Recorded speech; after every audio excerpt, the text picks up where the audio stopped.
I'm Robert Rothstein, law firm of Rosenfeld, Meyer, and Sussman, and I'm representing Mr. Jackson as well as Lionel Richie, Quincy Jones, and various other defendants. My name is Jerry Margolis. I represent Rod Temperton and his related entities. My name is Eve Wagner from Greenberg Glusker. I represent Michael Jackson. Norma Stifels, Executive Director for MJJ Productions. I'm Douglas Grimes, one of the attorneys representing the plaintiffs in this cause. Howard Manning, co-counsel for plaintiffs as well. Will you administer the oath, please? Jackson, would you raise your right hand, please?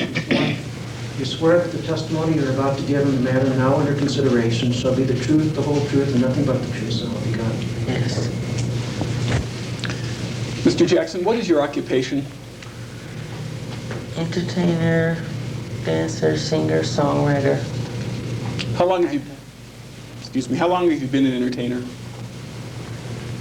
Since the age of 5. Without going into too much detail, could you tell me how you started as an entertainer? Well, singing around the house, dancing, making noises, sounds, making my own rhythms, making my own music, singing, that type of thing. Did you at some time start performing professionally? At one point, yes. Was that when you were still a child? Yes. Do you remember about how old you were when you started performing professionally? Oh, maybe 10 years old. What was the name of the group that you performed with when you first started? The Jackson 5. And who was in the Jackson 5? Marlon, Tito, Jackie, Jermaine, Randy. Yeah, that's it. At some point, did you become a solo performer? Yes. Do you remember about when that was? Well, I did solo work before, while I was still with the group. So I did solo work, songs like Ben, Got to Be There, Rockin' Robin, I Wanna Be Where You Are. All these are solo songs while still with the Jackson 5, not meaning I've left the group. Now you said one of your professions is a songwriter. When did you start writing songs? I started writing songs, as young as, I say 8 years old, 8 or 9. Have you had songs that you've written recorded? Some, yes. About how many songs that you've written have been released? Oh boy, I've never counted. Probably over 30, 40. And again, without going into too much detail, have you ever won any awards? Lots of awards. Could you give me some of them? Well, there's Grammy Awards, there's American Music Awards, there's NAACP Awards, Black Caucus Awards. There's all kinds of awards in my field. Excuse me, I know that kills the microphone man. By the way, let me ask you, Mr. Jackson, is it the case that you haven't been feeling well the last few days? Yes, it's very true. You had some oral surgery. Yes. If at any time you're not feeling well or you're uncomfortable, would you let me know and we'll take a break? I sure will. Thanks. What was the first song that was released that you wrote, if you recall? A song called Blues Away on one of the Jacksons' albums. Do you remember which one it was? I think the album was called either Going Places or Destiny. I'm not sure. Have you done any albums as a solo artist? Yes. Can you name them for me, please? Ben, Got to Be There, Music and Me,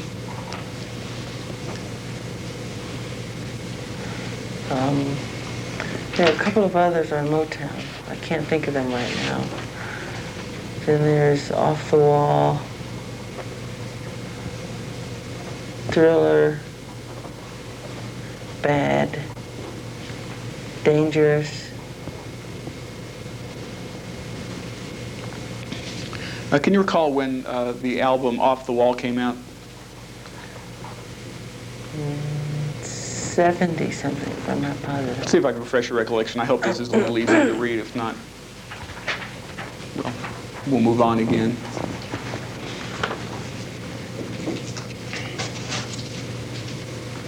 '79. Do you recognize the document that I'm showing you? Yes. What is that? The cover of Off the Wall. Did you write any of the songs that were included on the album Off the Wall? Yes. Which ones? Don't Stop Till You Get Enough. And Working Day and Night. And I co-wrote one with another musician called Get on the Floor. Who is that other musician? His name is, oh boy, I can't think of his name right now. Well, that's okay. Did the group The Jacksons also do an album called Triumph? Triumph, yes. Do you recall when that was? No. Let me take a look at this document and see if it... It's okay. See if the document that I'm showing you refreshes your recollection. What is the document that I'm showing you? The Jacksons, just Triumph, 1980. Yeah, is that, what is it? Is that the cassette cover? It's a cassette cover. Mr. Jackson, did you write any of the songs that appeared on the Triumph album? Yes. Which ones? I co-wrote Can You Feel It with my brothers. That's What You Get for Being Polite with my brother. All Night with my brother. Jack Steele, I think is called, my brother. I think there are a couple of others.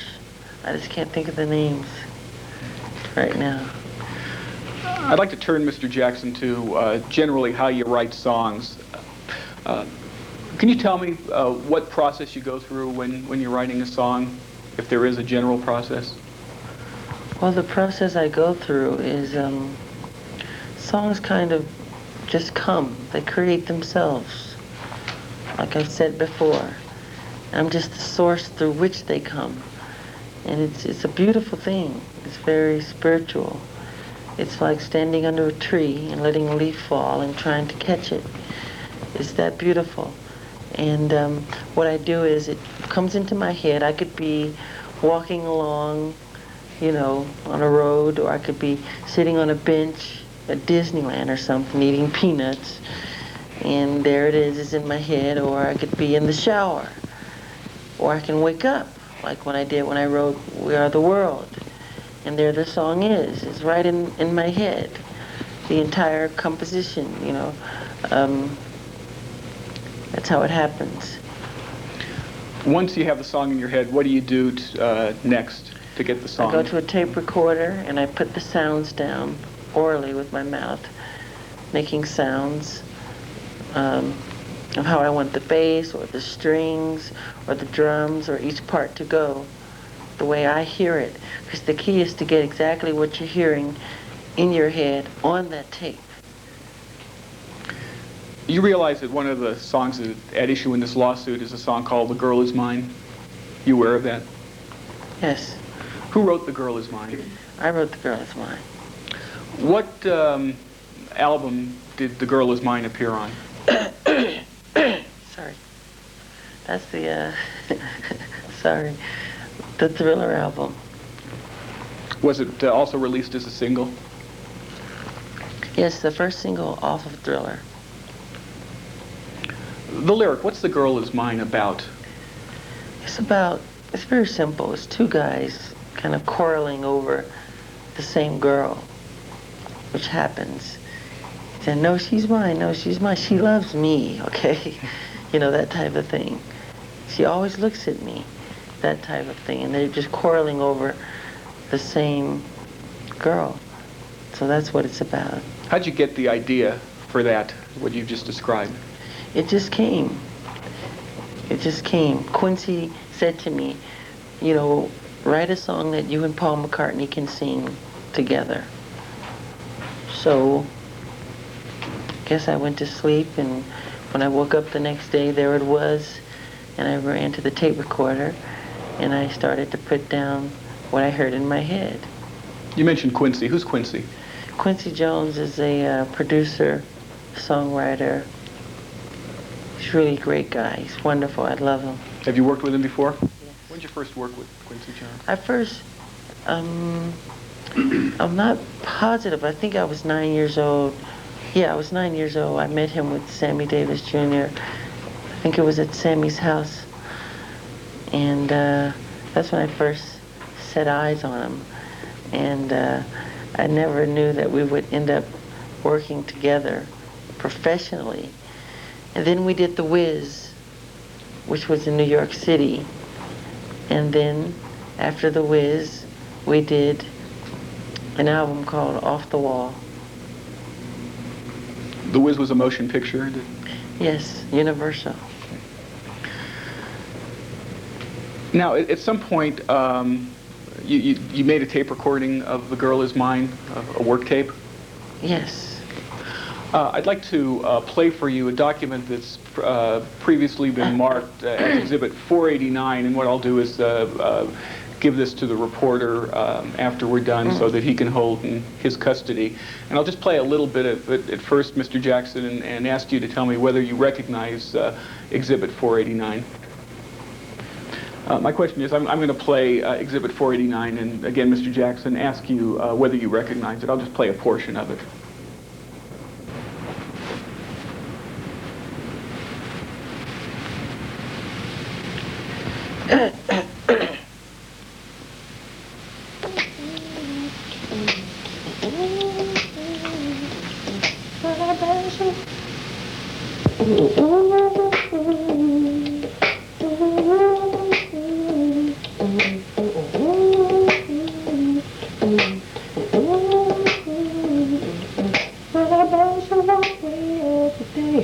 I'm going to stop the Exhibit 489 for a moment and ask you, Mr. Jackson, whether you recognize that. Yes, that's me writing the parts to The Girl Is Mine, creating it. Sorry. What were the circumstances under which you started making Exhibit 489? Well, just a tape recorder there and making sounds like...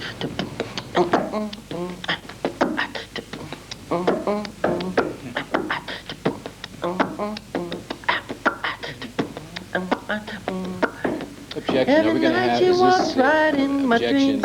Says I met her Objection. from the I have an objection. I have an objection. Well, that's how I did it. How did you how did you come to? You may have told me already, but I don't think you did. How did you come to get the song, the music on Exhibit 489 in mind? Like I've said before, songs create themselves. It just come out of me. You know, it just come from inside out. And I think I'm just the source through which it comes. And you asked me how I created, and I started to perform to give you an example of how it's done, of how I create songs. And when I create my music, I make these sounds. I wrote a song called Who Is Objection. It? Do you recall where you were when The Girl Is Mine, the song The Girl Is Mine came to you, Mr. Jackson? I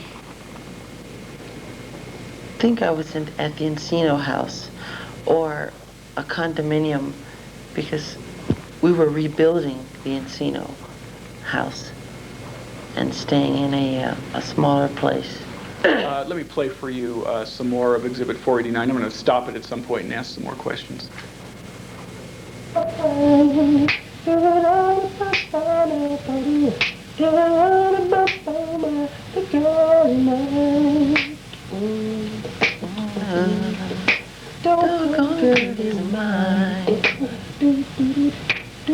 Yeah, that's the girl is mine. Objection. Doggone girl is mine. Is there a question before the... Will you show us what you were doing on that tape? Yeah. Every night she walks right in my dreams since I met her from the start. I'm so proud I am the only one who is special in her heart. The girl is mine. The doggone girl is mine. Don't waste your time because the doggone girl is mine. When you were making some sounds with your mouth, what was the purpose of that?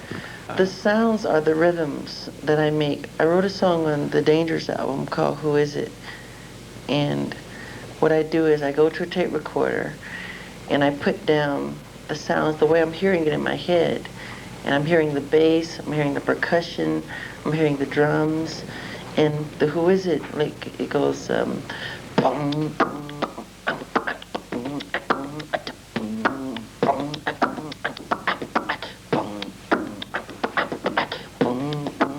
That's how Motion it's to done. strike. So what I Move to do is strike. I go to a tape recorder and I just put exactly what I'm hearing in my head down on tape, and that's how I pretty much do it. Would you briefly show us how you made the rhythm sounds on The Girl Is Mine tape? Sure.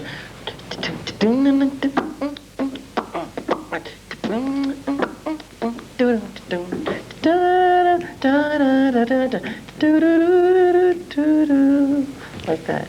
I'd like to play. Girl is mine. Sorry, my voice. I'm really hoarse. At a concert last night, my throat is Objection. really Move to bad. strike. No, I've stopped the tape. You were singing some lyrics and not others, is that right? Pardon? You were singing some lyrics but not others. Yes. Why was that?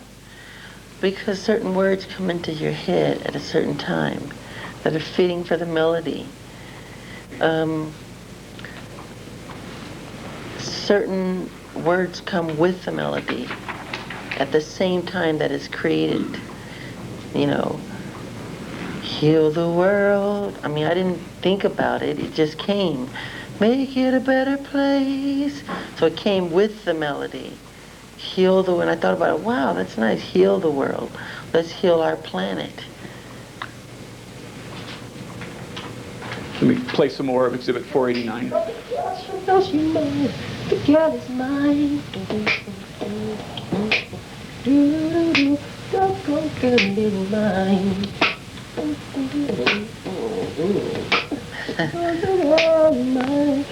I'll stop there. You were making some noise where you just laughed. What were you doing there on The Girl Is Mine? I was imitating a Moog bass where you play the bass on a keyboard, but you have this little, it's like a stick where you can go, like noises like that.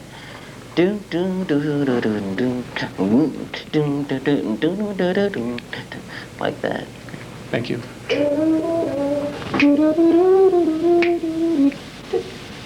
You're singing some high notes there. Yeah. Check. What were you singing at that point, just before I stopped the tape?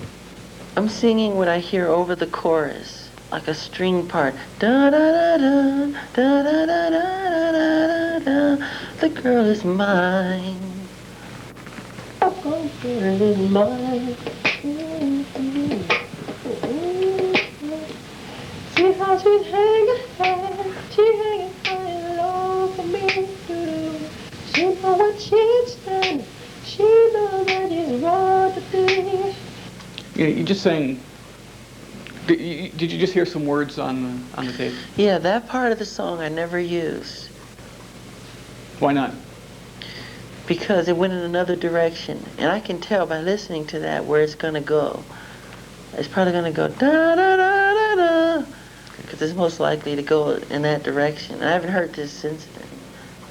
I know that I can be. There it is. She don't bust inside me. She just Objection. There's no question before the witness. I heard these so long.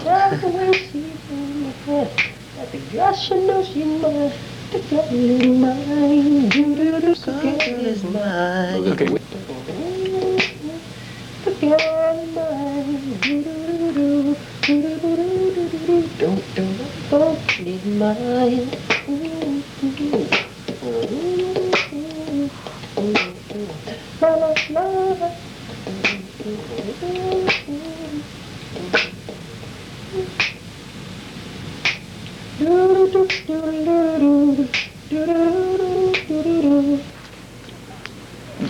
What part were you singing just before I stopped the tape? Counterlines, musical counterlines that can go against the main part. It could be a keyboard, it could be a flute, it could be a string part. It's like a tapestry of sound, which is what the law of music is. Continue playing Exhibit 489. On the piano, it's like this. You da, it starts off. Do da, do do do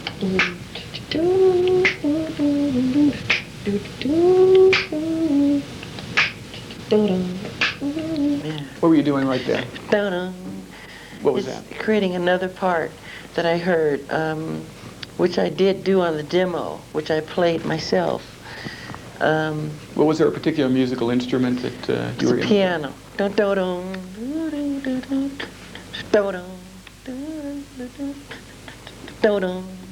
It's accenting. Like that.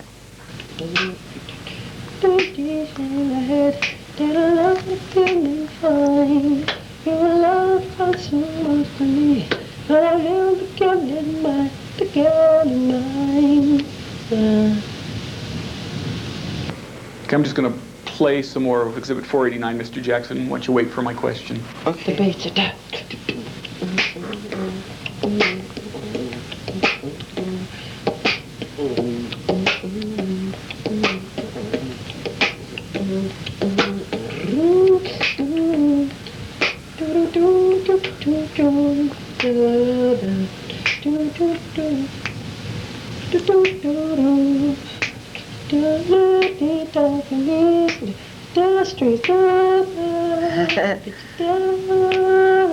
What'd you say right there? strings. And what did that It's the part that would go over a verse, like a second verse, which would climax the song, which would build it. mean? Were you imitating a particular instrument when you made that sound? Yes. What? Strings. I haven't said it. I go strings. There's a string. Stop. I'm going to play more of Exhibit 489.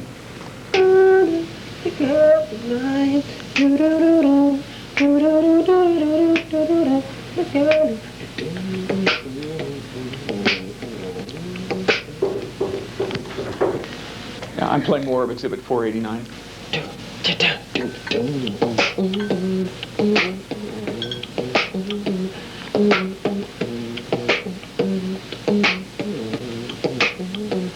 Piano.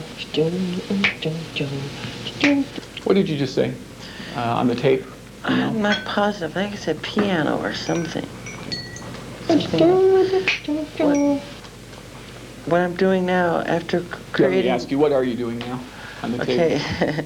After creating the melody, I'm now creating the different sounds that I want to go with the melody.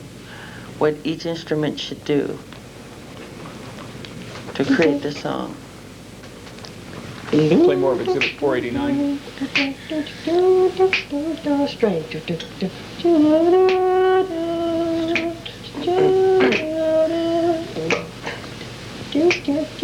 Guitar.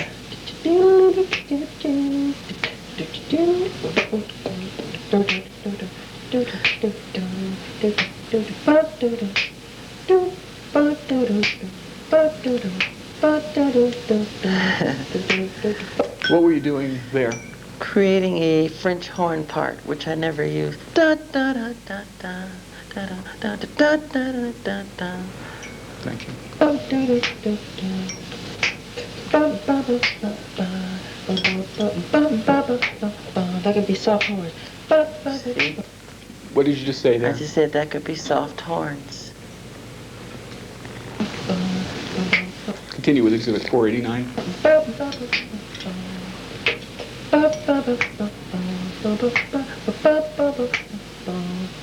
I can tell the way she hang her head, but she knows goodly fine.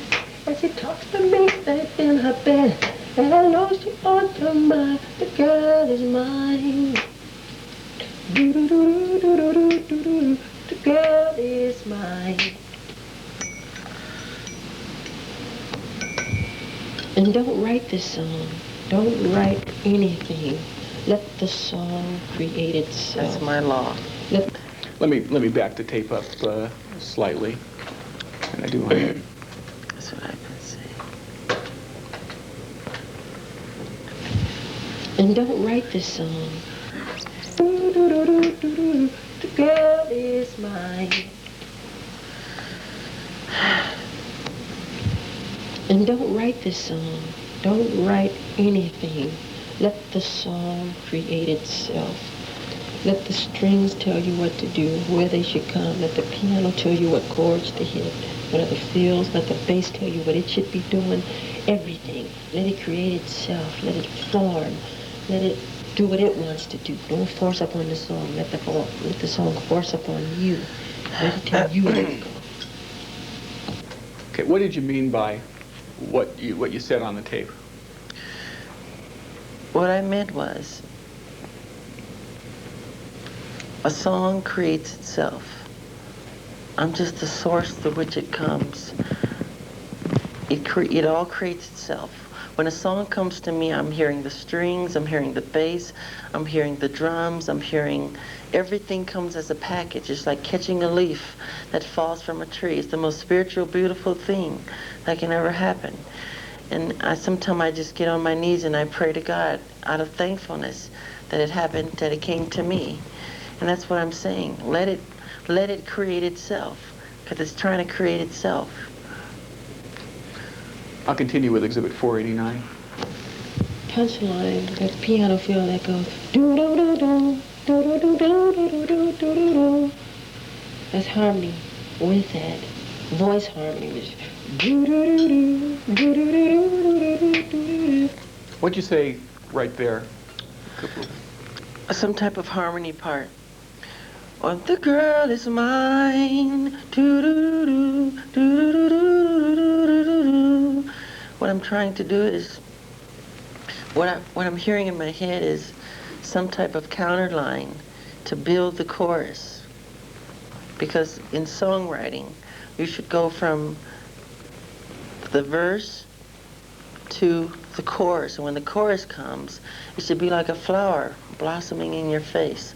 So to build that and to make that happen, you have to add in other sounds to make it refreshing and wonderful. So that's all that is. What's the bridge of a song? I love you more than he. Objection. I was asking you a more general question. What is a bridge? What is a bridge? Yes. A bridge, what a bridge is to take you from A to B. It is to take you from the verse to another part. It is escapism from hearing the same mundane, trivial, ordinary thing that you've been hearing all the time. Because the ear gets tired of hearing the same sounds. So what a bridge does, it takes you away from all of that. Then when it finally comes back to what you were doing before, it's stronger. It's much stronger. Does the girl... I'm sorry. Finish your... It has a much stronger effect. Does the song The Girl Is Mine have a bridge? Yes, it does. Could you sing that for us? It goes, I love you more than he, take you anywhere. And I go, but I love you endlessly, loving we will share. So come and go with me to the town. But we both cannot have her, so it's one or the other. And one they will discover that she's my girl forever. Don't build your hopes to be let down, 'cause I really feel it's time that she tell you I'm the one for her. That type of thing. Let me continue, Mr. Jackson, with Exhibit 489, and I will ask you a question at some point. In mine. Here's another bridge part, for instance.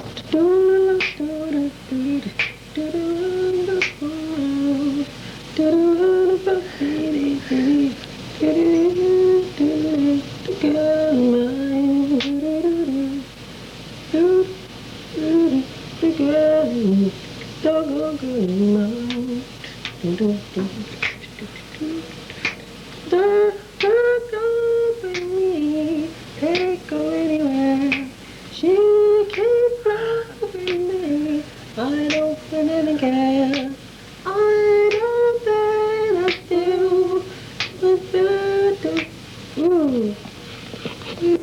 She can go with me. Take her anywhere. I feel she will see the girl. She can go with me. She can go with me, take her anywhere. Don't I was sure to be if to really care.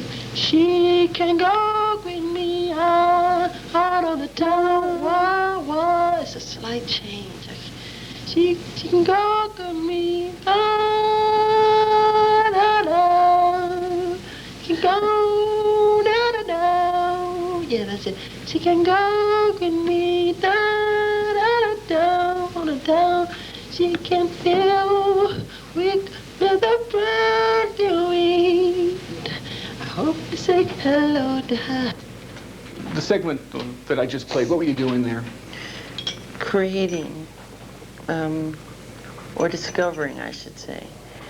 Because I try not to invent. I try to discover what's there.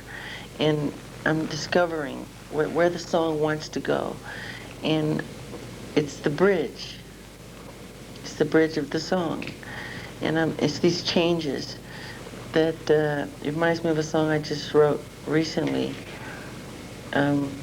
called Stranger in Moscow in Russia. And I went through the same thing, trying to dictate into a microphone what you're hearing in your head. It's very difficult sometimes because you can't. You only have one voice, but you're hearing full chords. So it's a very difficult thing to do. But you just do your best. What's a chord, Mr. Jackson? What's a chord? Yeah, in music. A chord is harmony. It's sound that's pleasant, something that can be pleasant to the ear. Music. Let me just state for the record, I'm playing Exhibit 489, and at some point I will ask you a question about it, Mr. Jackson.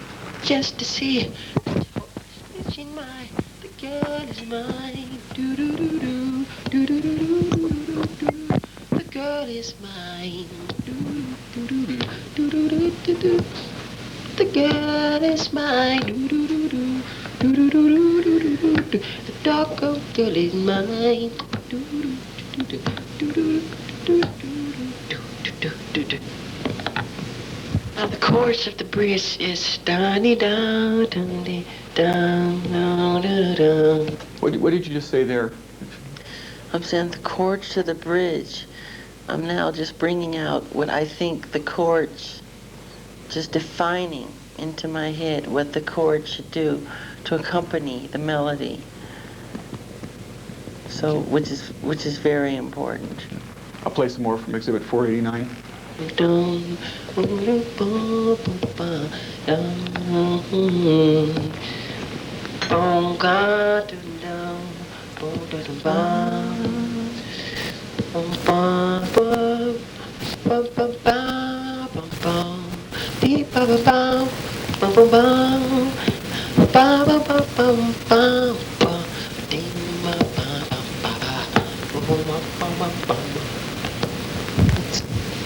And on this part, da-dee-dee-dee-dee-dee is whoa, and another. Mr. Jackson, what were you doing there? I'm making background sounds, which I did on the demo, which is just one of the notes.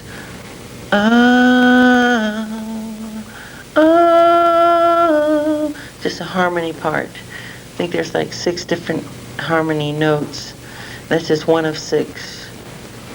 I'll play further from Exhibit 489. What is?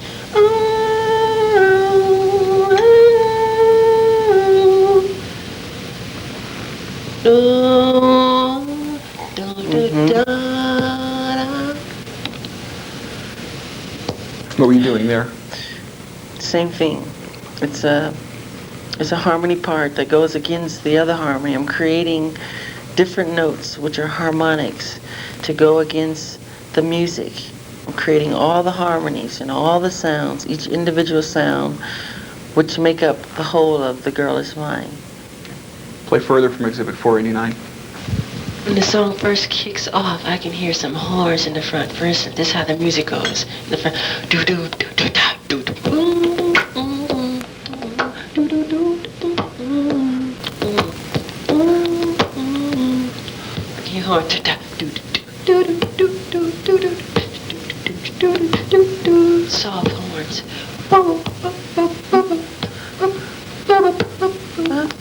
What were you doing there? Creating what I heard at the time, French horns, which are soft horns, which I felt should have gone at the time in the beginning of the song.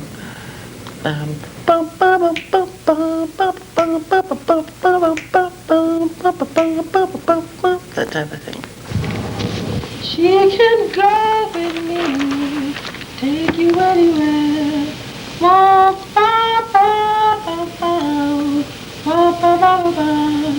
What part of the song is it that we just heard? You just heard the bridge. She can go with me out of town, messing around, because we both cannot have, so it's fun on the other. There it is. Don't build your hopes to be met. What did you just hear? There it is. That's what I was looking for. It's the fire that builds coming out of the bridge. But we both cannot have her, so it's one or the other. And one day you'll discover that she's my girl forever. And don't build your hopes to be let. So it's coming out of the bridge. You okay, Mr. Jackson? You want to take a break? My mouth hurts. Okay. Mr. Jackson, at the break, did you find it necessary to take a pain medication? Do I find it necessary? Did you, at the break, did you have to take a pain medication for your Yes. pain? I real quickly want to ask you about a cassette tape that's been previously marked as Exhibit 492, an exhibit that I'll give to the court reporter on completion of the deposition or a break. I just want to play a portion of it for you and ask you whether you recognize Exhibit 492.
feeling.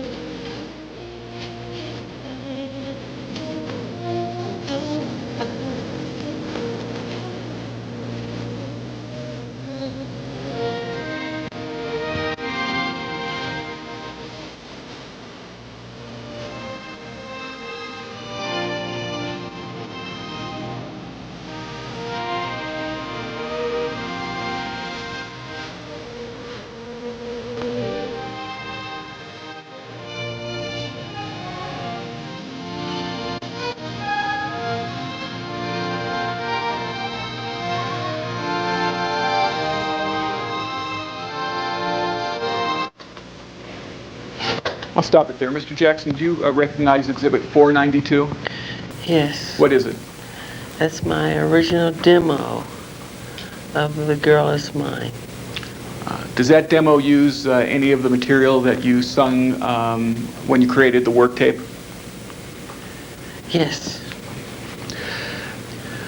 After you did the demo for The Girl Is Mine, what happened next in connection with the song? After that, I played it for Quincy, and he loved it. He thought it was perfect for Paul and I. And we played it for Paul in Arizona, and Paul loved it. We recorded it. Was it commercially released? Yes. Did anyone make any changes in the studio? Were there any changes from that, Yeah. other than that? Yes. What? There was a guitar lick that's different that was added. Any changes to the bridge? Yes, the bridge was extended a little. Who suggested that? I think it was Quincy, I think. Mr. Jackson, before this lawsuit was filed, did you ever hear a song called Happy Go Lucky Girl? No. When you wrote The Girl Is Mine, did you copy from anyone else's song? No. Was The Girl Is Mine written by you and you alone? Written by me and me alone. Before we go on to the next song that we're going to talk about, I'd like to ask you some questions. Do you know anybody named Robert Smith? I've heard of the name. Where'd you hear of the name? I don't know. Do you know anybody named Clifford Rubin? Doesn't ring any bells. Do you know Rainard Jones? Yes. How do you know Rainard Jones? A friend of my brother's, I think, over the years or something. Do you consider him a friend of yours? No. Why not? Well, a friend wouldn't do this, would he? How about in the early years? You ever think of him as a friend of yours? Not really. He's not my age. I mean, he hung out with my brothers. He's much older than I am. Over the years, did Rainard Jones ever visit your family? Yes. Under what circumstances?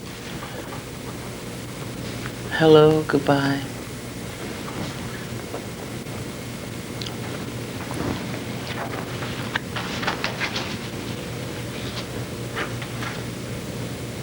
Do you ever recall Rainard Jones playing you songs in your studio in Encino?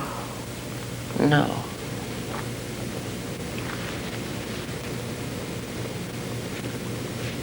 Do you ever copy any songs provided you by Rainard Jones? No. Ever copy any songs written by Robert Smith? No. I'd like to talk now about the song Thriller. Are you familiar with the song Thriller? Yes. Who wrote Thriller, Mr. Jackson? A guy named Rod Temperton. Did you have any role in connection with the song Thriller at all? I sang Thriller. Do you have any role in writing the song? No. When did you first hear the song Thriller? I first heard the song, it was a different title. I heard it in Encino, at my house in Encino. It was under a different title. What was that title? Starlight Sun. And who brought you the song under that different title? Rod Temperton. Did he come to your studio? Did he come to your house alone? Or was he with someone? He came with Quincy. Before Rod Temperton brought you this demo of Starlight, did you have any contact with him in connection with the song Starlight? No. When he got to your house, what did Mr. Temperton do in connection with the song Thriller? He came with a keyboard machine, and I kind of admired the way he worked. He had all the sounds already programmed inside the machine. So when he MIDI'd the sounds to another keyboard or to the main board that's in the studio, which is the audio board, they would play the sounds and the performance that he had performed somewhere else. It could have been Switzerland or Germany. So all the parts were there inside that machine, done and performed already. At some point, did you learn the song Thriller or Starlight at the time? Let me withdraw that. At some time, did you learn the song Starlight? Yes. How did you learn it? He just sang, well, he sings it on a tape, and it's his voice singing against a demo. And again, what was the name of the song when it was on that demo? Starlight Sun. In your performance of what eventually became Thriller, did you make any changes in connection with your performance in the music?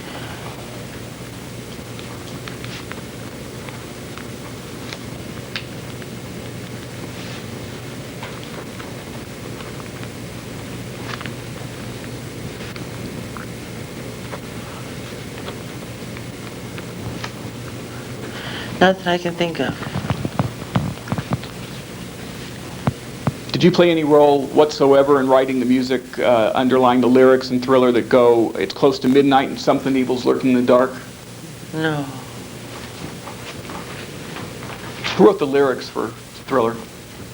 Rod Temperton. Who has writing credit for Thriller? Rod Temperton. Do you get any writing credit for Thriller? No. Before this lawsuit, did you ever hear a song entitled Run on Man-Child? No. At any time, Mr. Jackson, did you give Rod Temperton music from someone else so that Rod Temperton could put that music in Thriller? No. Turning to another subject, you realize that Joseph Jackson is one of the defendants in this case? I heard. Who's Joseph Jackson? My father. At any time in your professional career, has Joseph Jackson ever provided music that you or your group would perform for recording purposes? Repeat your question. Yeah.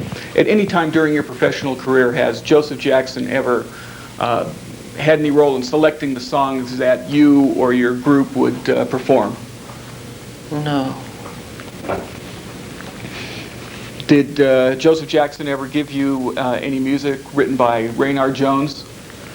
No. Did he ever give you any music written by Robert Smith or Cliff Rubin? No. Joseph Jackson have any role in creating Rod Temperton's Thriller? No. Finally, I'd like to turn to We Are the World. Who wrote the song We Are the World, Mr. Jackson? I wrote We Are the World, and Lionel Richie also helped. How did you become involved with We Are the World? Quincy Jones called me on the phone. I was in my bedroom in Encino, and he said, Smelly, he calls me Smelly. He said, Smelly, we need a song for the children of the world. There are a lot of children dying, and I want you and Lionel Richie to go in and write a song. I asked Stevie Wonder to write a song, but it's taken him quite some time. You know how Stevie is, he said. He said he's brilliant, but it takes him quite a while to get going. I said, Quincy, I just finished Thriller. I just spent all that time in the studio. I don't feel like it. And he said, but it would be very important for the children. As soon as he said that, he knew how I feel about children and how important that is to me. So I said, I'll do it. And so I got together with Lionel, and we got together and goofed off for 2 days, doing nothing, just making fun of each other and being silly, because we go way back since I was like 8 years old or something. How'd you meet Lionel Richie? He used to open up for my group, Jackson 5, on our early tours as the Commodores. And then after he would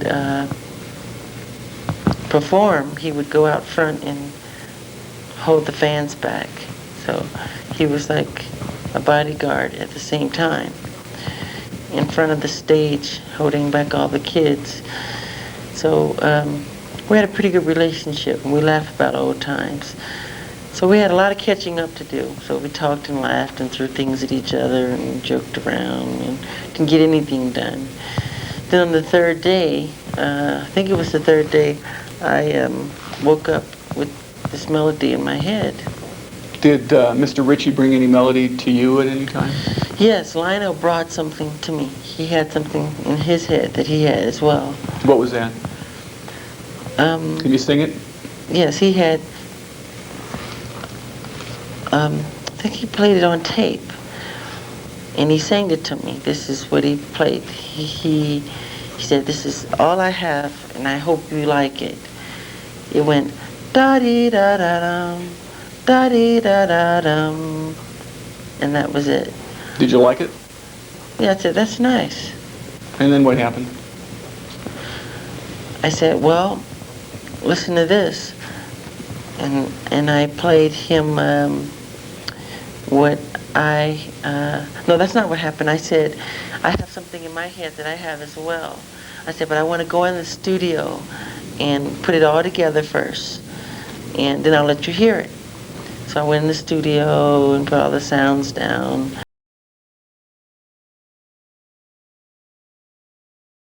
The whole thing, the bridge, and Could you briefly demonstrate how you went through that creative process? Well, let me back up. Did you ever put what your ideas for We Are the World into a tape recorder?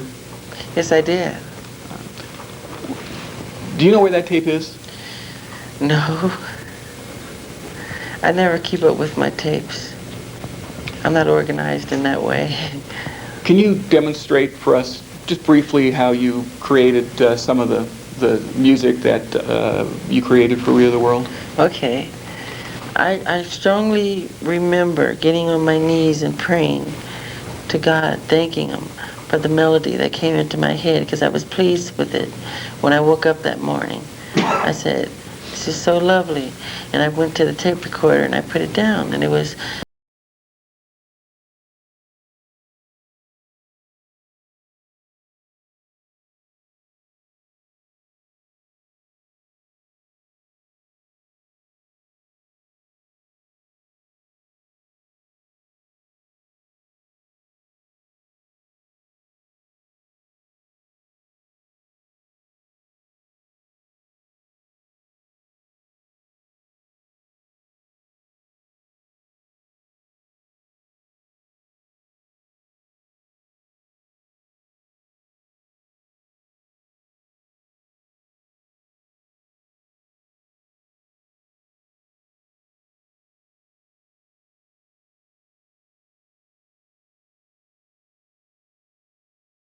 Did you also work on the harmony? harmonies. I did just the way I did The Girl Is Mine, no different. I did the strings, and I did the bass, and I did the chords, and the bridge, the same way, the same law, and letting it create itself. Did you eventually make a demo of We Are the World? Yes, I did. Do you remember where that was? I can't find that tape to this day. I wish I knew where it was. I'd like to hear it just to have some laughs. Did you go to a studio to make the demo? Yeah, it was a studio in the valley. Was there an engineer there at the studio? What was the name of? Let me back up. What was the name of the studio? Do you recall? It's for you or for me. Thanks. Red Wing. I think that was the name of it. And you recall what the engineer said? Wait, let me back up. Was there an engineer? Yes. What happened next? Well, let me stop. Let me play you just a brief portion of tape marked Exhibit 486, previously identified. And there seems no hope at all.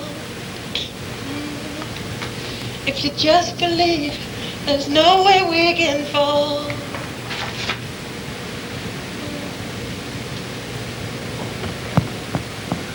It's the bridge. We didn't mention truth yet. No, we did. We haven't mentioned the love. I don't think it's the. You recognize Exhibit 486, Mr. Jackson? Yes. What is it? That's the bridge to We Are the World. Do you hear anybody talking on the tape? Sounds like Lionel. Let me play you a little more and just a little bit more. No, the truth we have mentioned. Love we have mentioned. Right? We hit truth in the last part, last verse.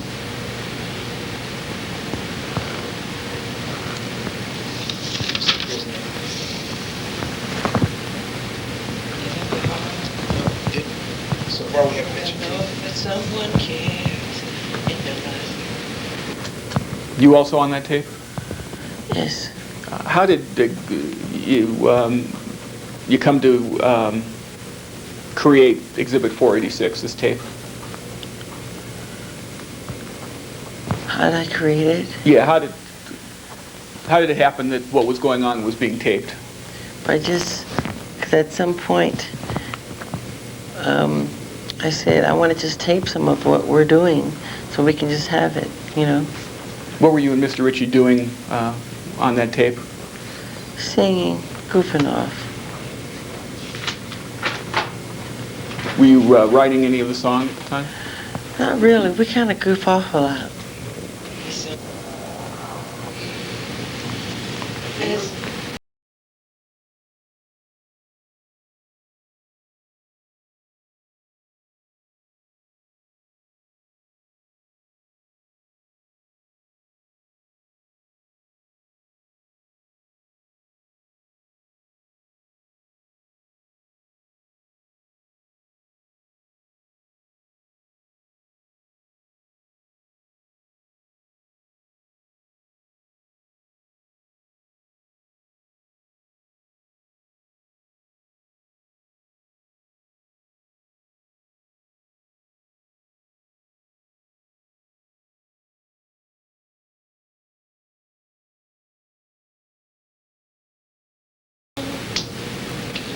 In the only way, in the only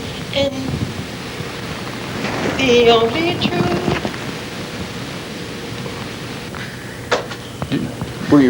We're playing a little more. Does that refresh your recollection as to whether or not you and Mr. Ritchie were working on any part of the song?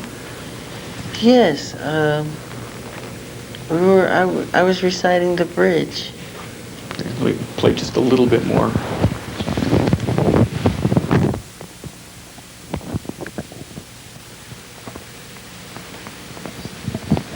Let us understand. Let us understand. It's going to take you and me. Let us It's understand. we who have the. How about that? We who. Let us all understand. Can you tell me now, listening to more, whether you and Mr. Ritchie were working on any part of We Are the World? Yes. Working on, I don't know if it was lyrics or what. I think the lyrics, we kind of fooled around with the lyrics after we're creating the melody. Okay. Mr. Jackson, before this lawsuit was filed, did you ever hear of a song called What Will Become of the Children? No. Did you copy anyone's song in writing We Are the World? No. Did Mr. Ritchie? No. Did you and Lionel Richie together and with no one else write We Are the World?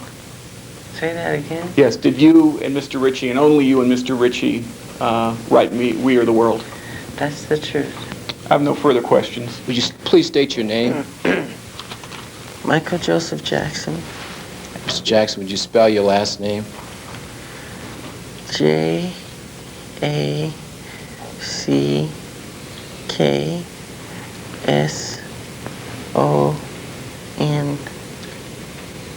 Mr. Jackson, do you know a person by the name of Rainard Jones?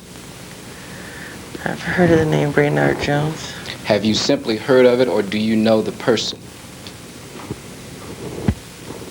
Do I know the person? I've met him. When did you first meet him? I don't remember. How long have you known him? I don't remember. Did you first meet him in Los Angeles? No. Did you first meet him in Detroit? No. Did you first meet him in New York? No. Where did you first meet him? I think Indiana. What part of Indiana? I think Gary, Indiana.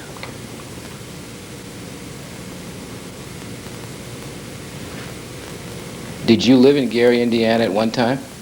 Yes. Okay. Were you in fact born in Gary, Indiana? Yes. Under what circumstances did you meet Rainard Jones? I don't remember.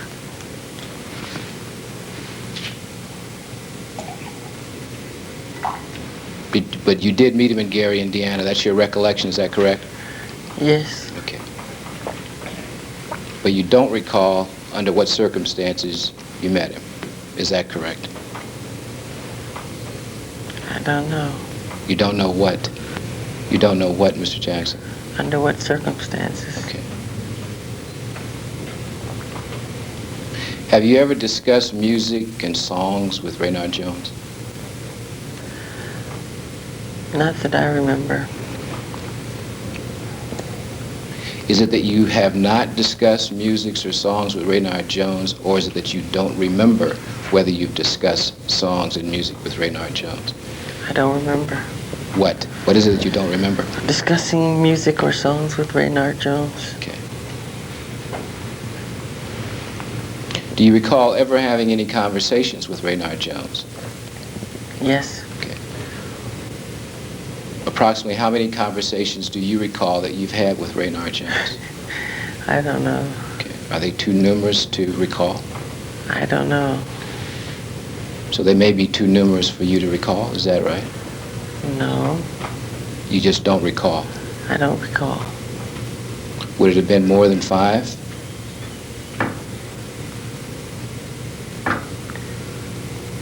Could be. More than 10? I'm not sure. More than 15? I'm not sure. 20? I'm not sure. Do you know where any of these conversations took place? No. Do you know whether anyone else was present when these conversations took place? No. Have you ever rehearsed any songs with Rainard Jones in any location? Yes. Where?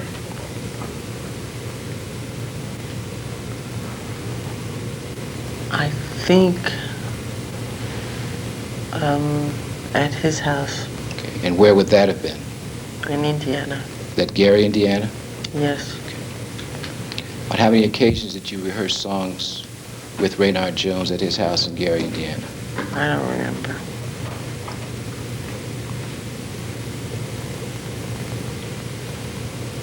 On the occasions that you rehearsed songs with Rainard Jones at his home in Gary, Indiana, did you also discuss those songs with him? No. You just rehearsed. Is that correct? As I remember. As you remember what? What you just said. As you remember, you just rehearsed and did not discuss songs with him? Yes. When you were growing up in Gary, Indiana, did you ever perform at Roosevelt High School?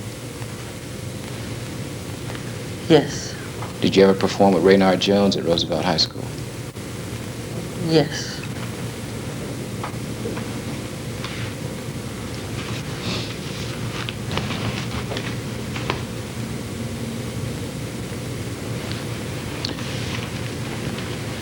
Has Rainard Jones ever visited with you outside of Gary, Indiana?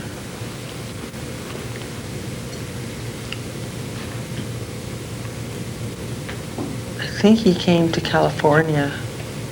Okay. And did he ever visit with you and or members of your family at your residence on Havenhurst? Yes. Do you recall how many times that he did that? No.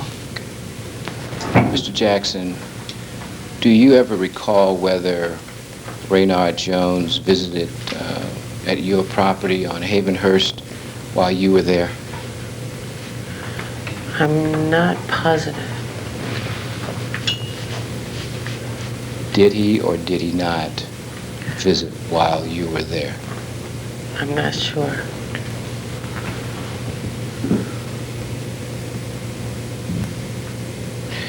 Do you recall Rainard Jones visiting the Havenhurst property accompanied by two other individuals? I don't know. Is it your testimony that Mr. Jones never visited the Havenhurst property while you were present? I'm not sure. All right. Other than Motown, did you sign with any other record company? No. Is it your testimony here today that you didn't sign a contract with CBS Records? Did I sign with CBS Records? Is that what you're asking me? That was the question.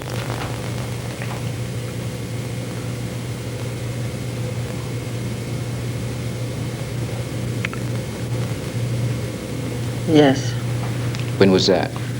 I'm not sure. Did your father have anything to do with the signing of the contract with CBS Records? I'm not sure. You're not sure whether he was involved in any manner? Yes. Okay. Let me ask the question. Was your father, to your knowledge, involved in any manner or form in the signing of the contract between you, your brothers, and CBS? Yes. Okay. In what way? I don't know. Now, you know that he was involved, but you don't know in what way he was involved? Exactly.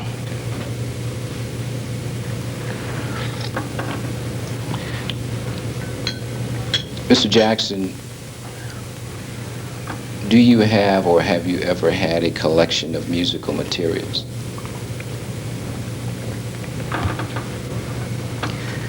A collection of musical materials? Yes, or a collection. I love going to the record store to buy records. I'm sorry? I love going to the record store to buy records. The question to you is, did you at any time have a collection of musical materials? A collection that I buy from the music store. Okay. Did that collection include materials from any other source other than the material that you purchased from a music store? No. When did you first begin keeping this collection? I don't remember. Mr. Jackson, the collection, have you ever maintained a collection of musical materials that included unreleased songs? That I've written. Have you ever maintained a musical collection that contained unreleased songs written by anyone else? No.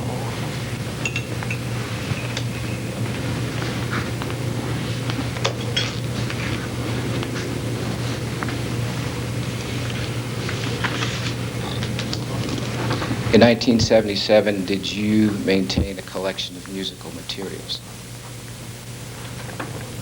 My favorite record store is Tower Records. I collect cassettes and CDs from Tower Records.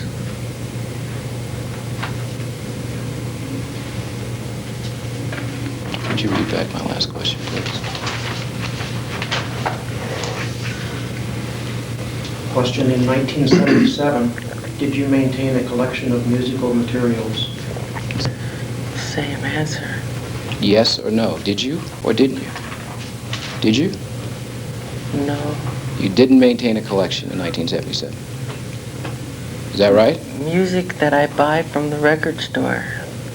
So you can, in 1977, you maintain a collection of music which you purchased from a record store. Is that right?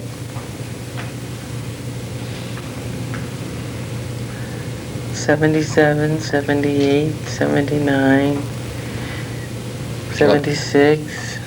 It's part of, I love music. I buy records. So you did maintain a collection of songs that you purchased from a music store, right? In 1977? Yes. Okay.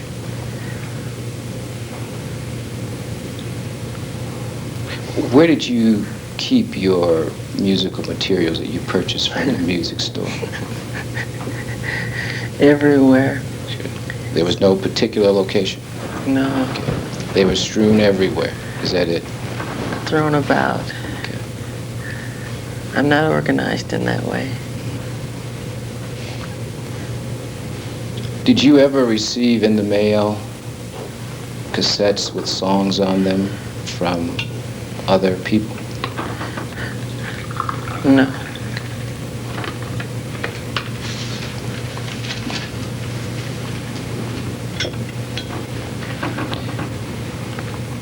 Is there anything in your musical collection which you did not create? Of course.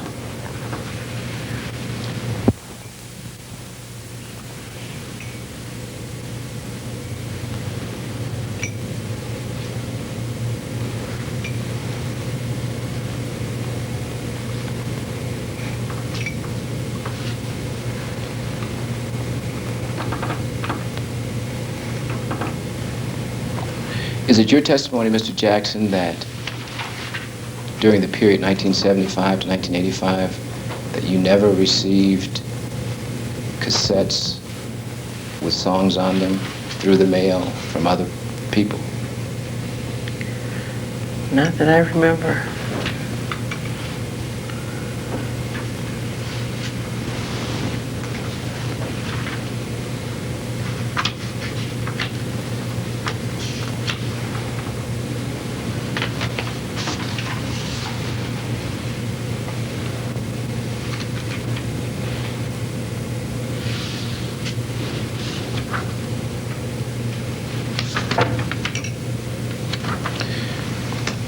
Have you ever, during the period in question, Mr. Jackson, received cassette tapes and lead sheets and/or lead sheets from any other person?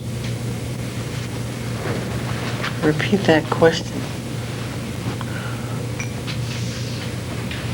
Question, have you ever, during the period in question, Mr. Jackson, received cassette tapes and lead sheets and/or lead sheets from any other person?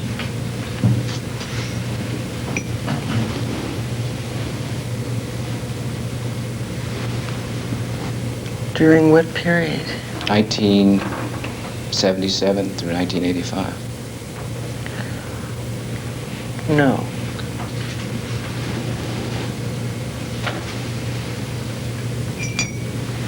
Prior to 1977, did you receive cassettes or lead sheets in the mail from other persons?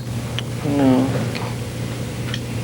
Subsequent to 1985, have you received cassettes and lead sheets from individuals through the mail? I don't remember. Okay. Is it your testimony, Mr. Jackson, that you have never received cassettes and lead sheets through the mail from other individuals? No. Is that your testimony? That's my testimony. Your testimony is that you have not. I have not. Okay. Mr. Jackson, I'll refer you once again to your deposition dated October the 19th, 1989. Refer you to page 138. Question at line 23. Do you receive material from other songwriters? Answer at line 25. Do I? Continuing on 139. Line 1, question, yes. Line 2, answer, I used to. Songs that I've recorded. The material that you received in the mail, cassettes or lead sheets, what did you do with them? I just don't remember getting things in the mail.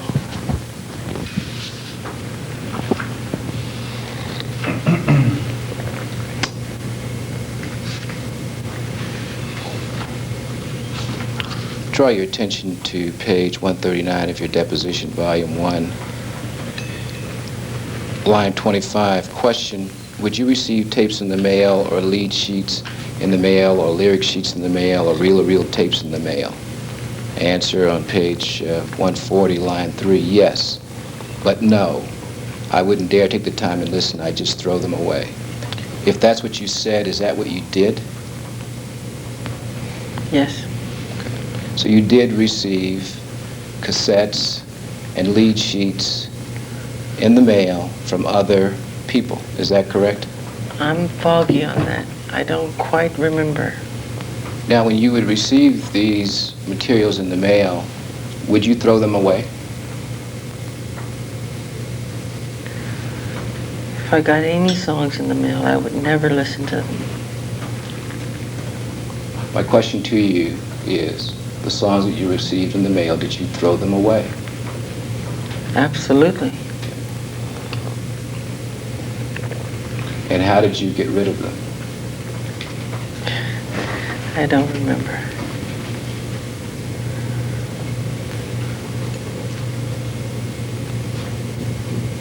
Is it your testimony that while you received cassettes of songs in the mail that you never listened to those cassettes?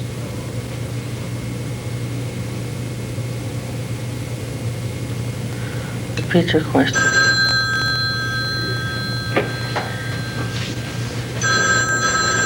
Question, is it your testimony that while you received cassettes of songs in the mail, that you never listened to those cassettes?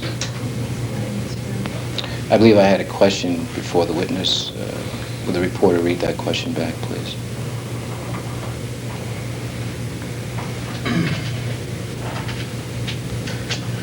The question, is it your testimony that while you received cassettes of songs in the mail, that you never listened to those cassettes?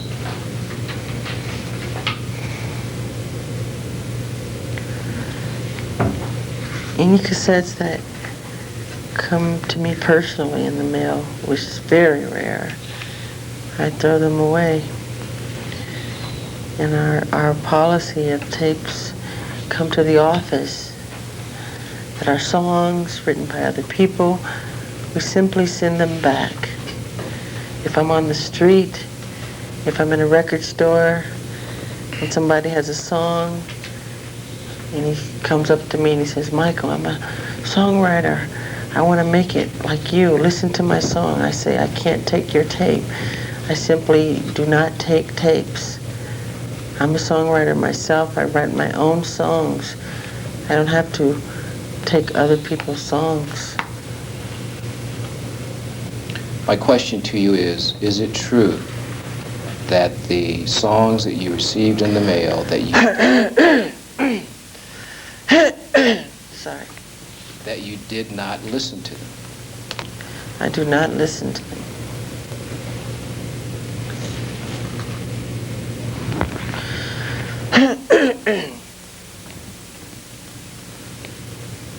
Mr. Jackson, does the collection that you have consist of songs that you have started but you didn't like, and you let them go or you dropped them?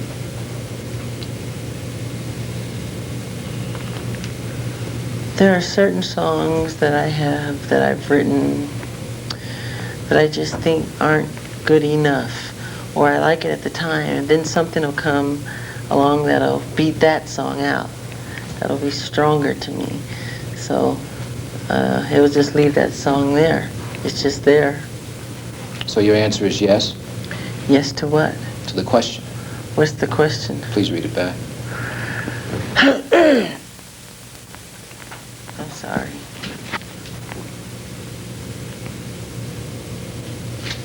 Question, Mr. Jackson. Does the collection that you have consist of songs that you have started but you didn't like, and you let them go or you dropped them? Let them go. I don't understand the terminologies you're using. Can you rephrase it? What does your collection consist of? Songs that I've written? My question is, what does your collection consist of? I'm trying so hard to answer it. You mean the songs that I've written? No. My question to you is, you have a collection. What does the collection consist of?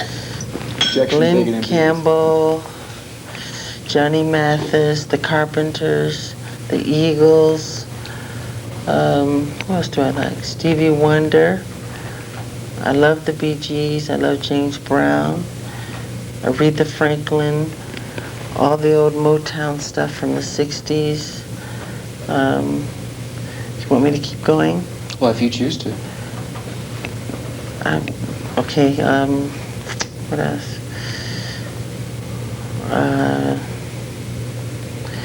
I love Herman's Hermits. I love the Beatles. I love a lot. The Sherman Brothers, who I think are very good. Who else do I like? I said Stevie Wonder. That's all that I can think of right now. Are any of the songs that you've worked on, your personal songs, included in your collection? That's what I was asking you before. Now, could you repeat your question? Read the question back. One that I read previous. My last question, which is probably the one that you read previously.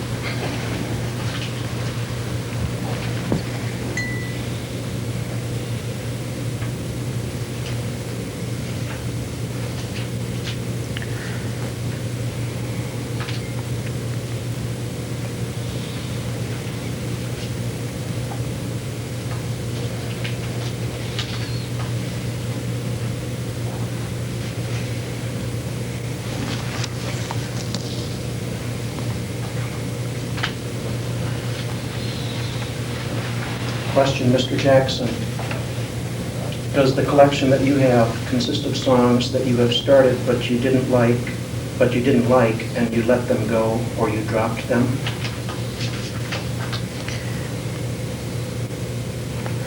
Let them go. I just don't understand what that means. Mr. Jackson, I call your attention to volume 1 of your deposition taken October 19th, 1989, page 129. Question at line 6. What does your collection consist of? Answer at line 7. Songs I work on. Songs that I have started and didn't like it that much, so I just let it go. And there's just classical music I buy, like a great song that I enjoy listening to. Show tunes, Rodgers and Hammerstein, Chuck Berry. Do you recall that question and giving that answer? That sounds like me. My question is, do you recall that question and do you recall giving that answer? No. So then, what is the answer contained in your deposition? Is that accurate or not? It sounds accurate. Okay, and did you give that answer? It sounds like something I would have said. My question to you is, did you give that answer? Objection asked. I'm sorry? Yes. Okay, so you gave that answer. Yes. All right.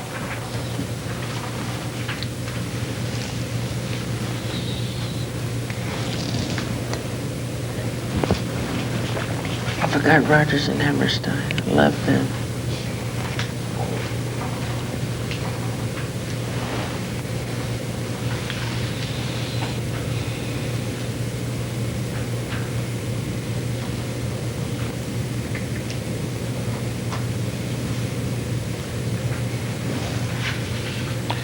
Now, with regard to your collection, other than what you've already testified to,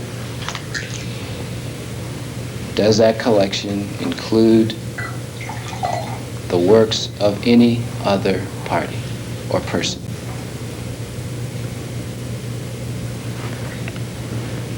The works of any other party or person?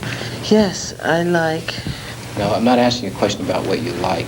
I'm asking you about what's included in your collection. You've told us a number, you've mentioned a number of names of individuals and groups. Yes. Including songs that you work on that are included in your collection. Is that right? Yes. Okay.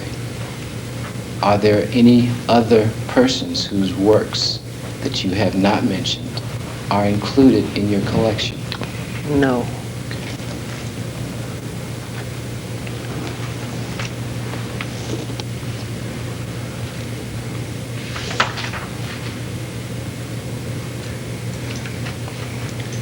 Is it true, Mr. Jackson, that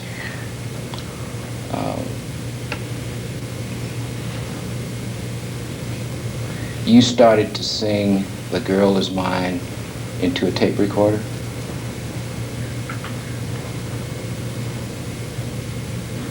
Yes. And have we heard that tape today? Yes. Mr. Jackson,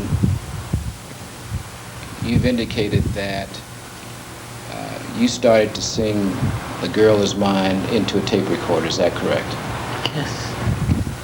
And you've also testified that we have heard that tape today. Is that correct? Yes. And is that Exhibit 489? I don't know.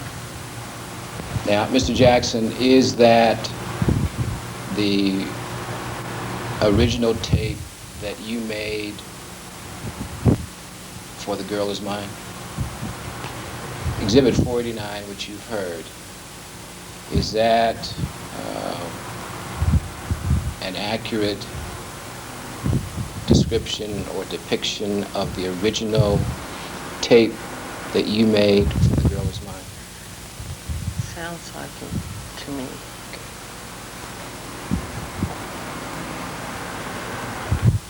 How long have you had that tape? I don't remember. Sorry, I couldn't hear you. I don't remember.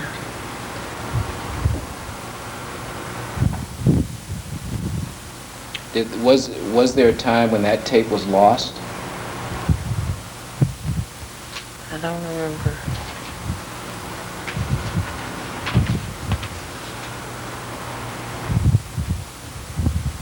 Was there a time when you didn't know where that tape was? Don't remember. Sorry? Don't remember. Okay. Mr. Jackson, I call your attention to your deposition taken October the 19th, 1989, page 128. Question, line 20. When you say "there it was," what do you mean by that? Answer at line 22. I started to sing in the tape recorder. Line 23, question. Do you still have that tape? Line 24, answer. I don't have it personally. It's somewhere. To page 129, question. Do you know where it is? Line 2, answer. No. Do you recall those questions being asked and you're giving those answers in your deposition taken on October the 19th, 1989? No. Do you recall the question at page 129, you don't know who has it? Answer at line 4, no. It must be in my collection somewhere at home. Do you recall that question and that answer? I don't remember.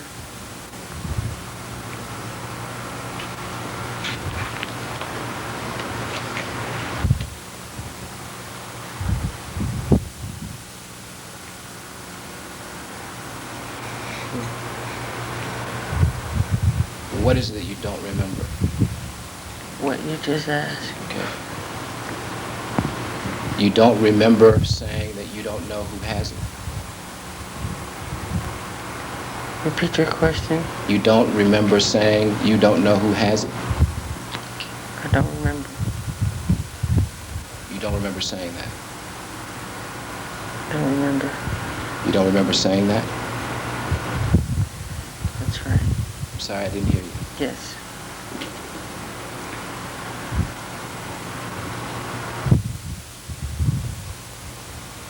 You remember saying in answer to the question, do you know where it is? No? Do you recall that answer? No. Mr. Jackson, with regard to the songs that you received in the mail from other people, did you return those songs? I answered that question. My question to you is, did you return any of the songs that you received in the mail? I throw them away.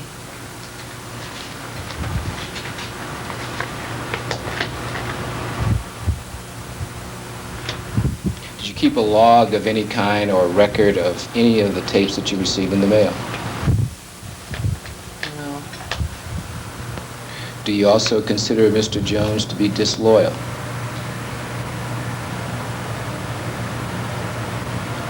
Yes. Do you feel that Mr. Jones owes you some loyalty?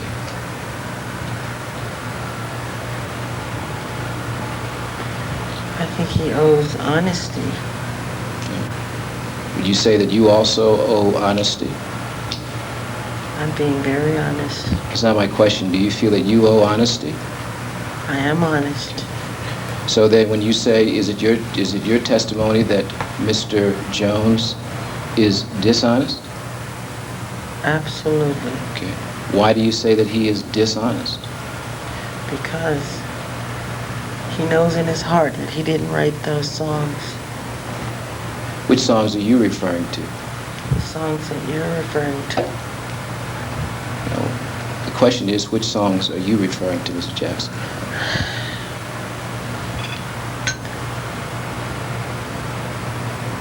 The Girl Is Mine.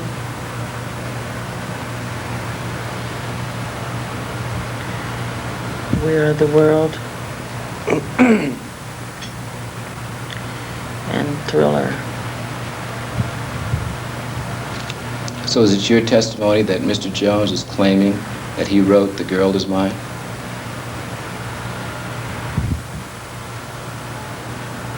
Yes. Is it your testimony that Mr. Jones is saying that he wrote We Are the World? Yes. Is it your testimony that Mr. Jones is saying that he wrote Thriller? Yes. And it is on that basis that you conclude that Mr. Jones is dishonest, is that correct? Absolutely.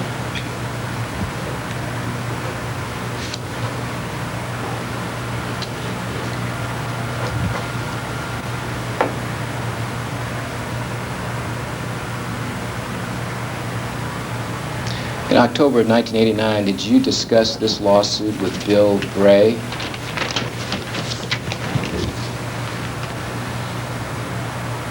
I don't remember.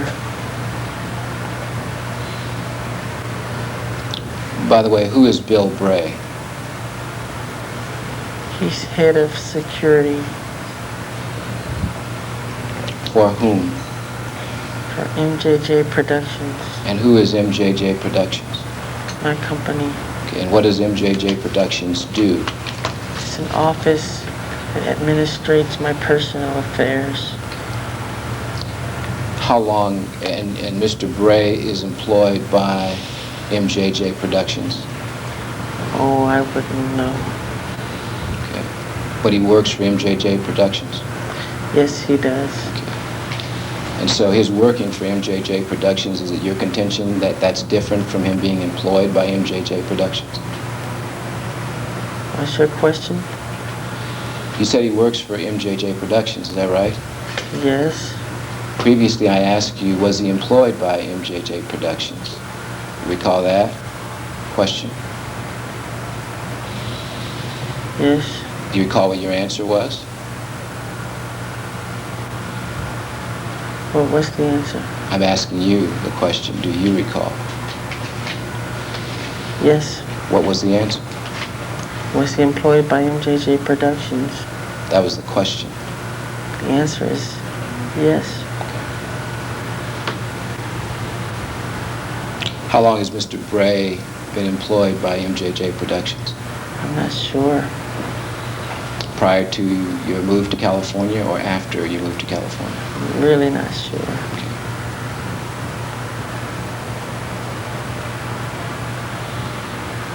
Is it your testimony that you don't recall the conversation with Bill Bray concerning Rainard Jones in this particular lawsuit in October of 1989? No.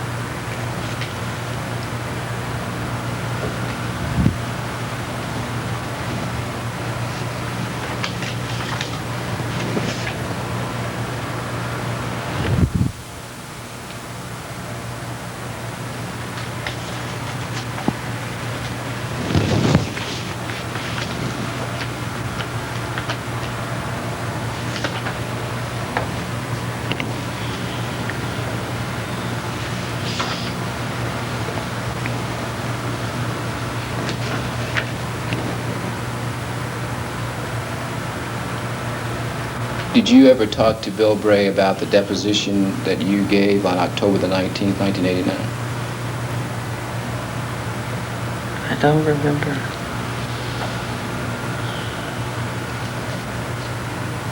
Do you recall the deposition taken October 19th, 1989? This question, page 17, line 2. Anybody else that you talked to other than your lawyers about this deposition today? Answer at line 4, security. Question at line 5, who is that? Answer at line 6, Bill Bray and some of the guys of studio. Question at line 7, what did you talk to Bill Bray about?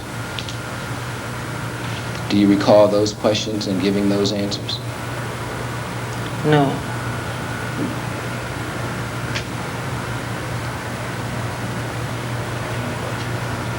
Did you answer the questions as I've read them to you on October the 19th, 1989? I must have.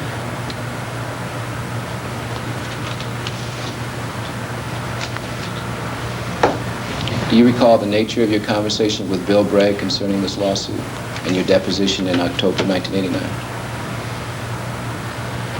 No. You recall this question, page 17 of your deposition taken on October the 19th, 1989, line 7. What did you talk to Bill Bray about? Answer at line 8. The nature of the conversation was Bill was very disappointed this is happening. So was I, because it's very sad, because it's not true. Do you recall those questions and those answers? No. Did you give that answer starting at line 8, page 17 through line 10 at your deposition on October the 19th? I must have.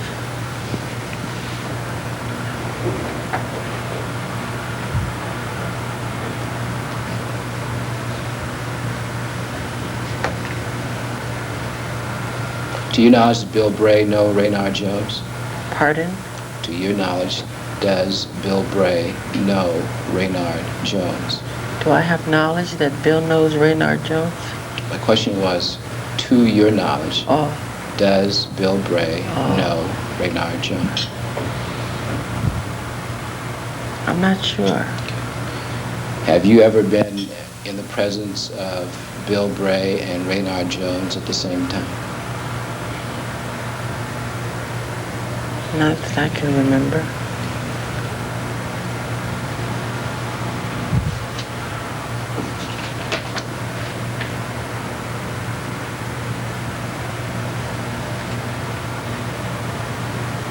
Do you recall testifying that the conversation with Bill Bray took place at the hideout?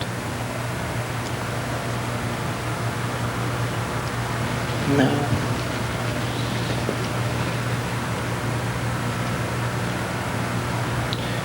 Call your attention to your deposition, October 19th, 1989, page 18.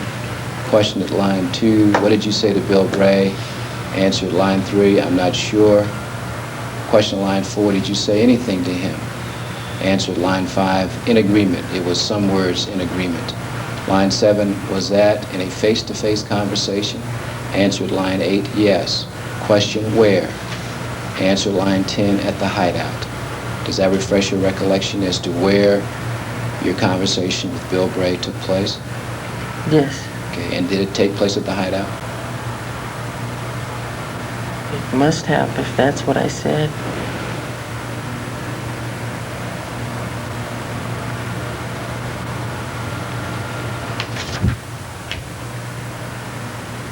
What did Bill Bray say to you about Rainard Jones in that conversation?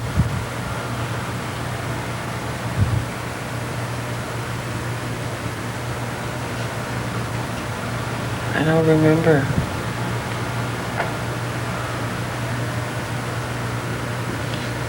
Same deposition, October 19th, 1989, line 17, question line 14. What did you say to Bill and what did he say to you? Answer line 16. Well, what Bill said, the nature of this, here's a guy who's never had a hit record and he's trying to claim that he's written a great song, that type of thing. Do you recall that question and giving that answer? Kind of.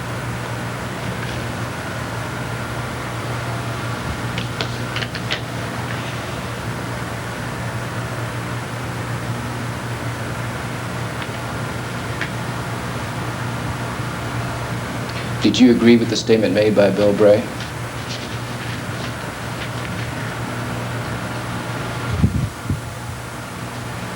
Absolutely.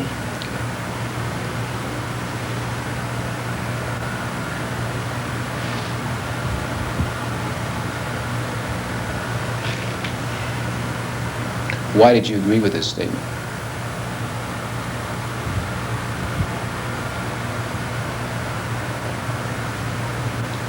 Why do I agree with the statement? Why did you agree with this statement?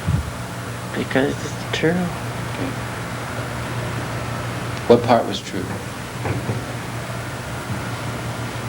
He knows in his heart that he did not write those songs. He knows that. Mr. Jackson, you testified on direct examination that Lionel Richie stated to you that you write songs quickly. You could write an album in 1 week. Do you recall that? Yes. When did you first receive the call from Quincy Jones with regard to creating a song that ultimately became We Are the World? I don't remember.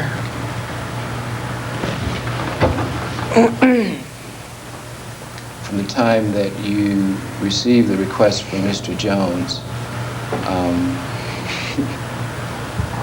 when did you begin work on your part of that composition?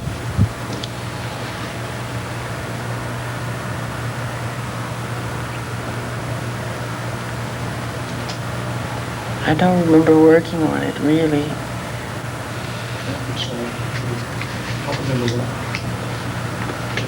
What was your response, Mr. Jackson? I don't remember working on it, really. Did you work on music that ultimately became known as We Are the World? Yes. So okay. How soon after you received the call from Mr. Quincy Jones was it that you began that work? I don't remember. How long after the call from Mr. Quincy Jones did you contact anyone else concerning that work, which would ultimately become known as We Are the World? I don't remember. How soon after you received the call from Quincy Jones was it before you contacted Lionel Richie with regard to working on a song that would ultimately become known as We Are the World? I'm sorry, could you read the question? Really? Question, how soon after you received the call from Quincy Jones was it before you contacted Lionel Richie with regard to working on a song that would ultimately become known as We Are the World? I don't think I called Lionel. Okay, so you didn't call him. Did he call you? No, I think Quincy did. Quincy called who? Lionel Richie. Did there come a time when you and Mr. Ritchie talked on the telephone about the song that would ultimately become known as We Are the World? I don't remember. I'm sorry, I didn't hear you. I don't remember. Okay. Sorry. Okay.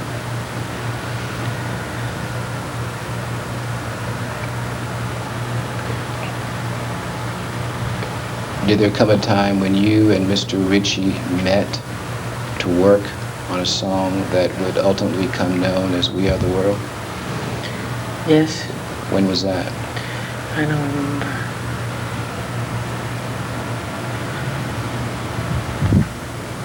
How many times did you and Mr. Ritchie work on a song that would ultimately become known as We Are the World?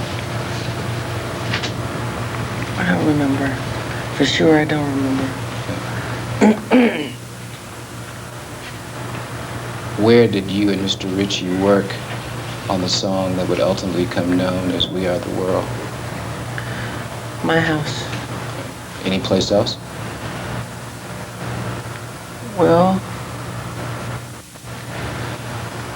when teaching everybody all the different parts, how to sing the song, all the different celebrities. A&M Studios, I think. Mr. Jackson, just up there, how are you feeling? Where did you reside in June of 1977, Mr. Jackson? 97. I'm not sure. Have you ever lived in Encino, California? Yes. Okay. When did you first begin living in Encino, California? Gee, I'm not sure. Are you familiar with the residence in Encino, California on Havenhurst Avenue? Yes. Have you ever lived there? Yes. And do you know whether you lived there in June of 1977? 77. I'm not sure. Okay. But you do recall living at that address, at the Havenhurst address, is that right? Yes. When did you cease living at the Havenhurst address? I don't remember. Do you presently live at the Havenhurst address? No. Have you ever seen Rainard Jones at the house on Havenhurst Avenue? I saw him at the gate one time, as I remember, trying to get in. My question to you, have you ever seen him in the house on Havenhurst Avenue? I think one time he was inside that I saw him. So your answer is yes? It's foggy, I'm sorry.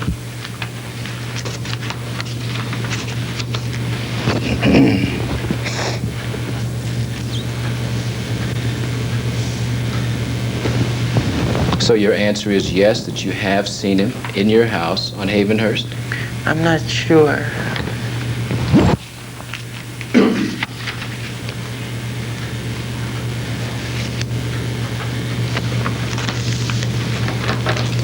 Mr. Jackson, do you recall your deposition being taken on October the 19th, 1989?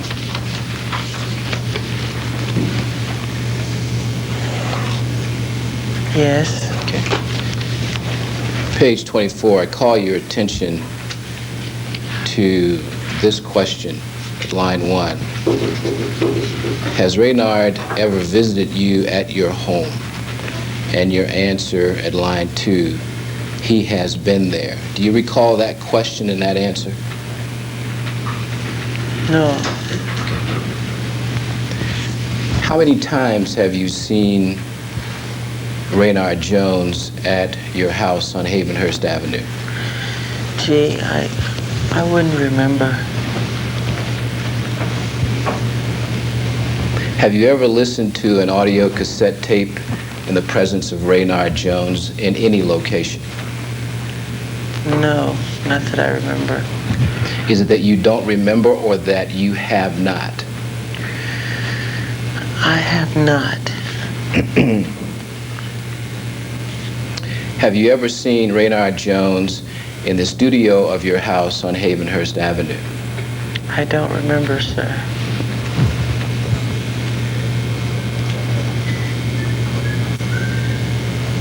Is it that you don't remember or that you have not seen him in your studio of your house at Havenhurst Avenue?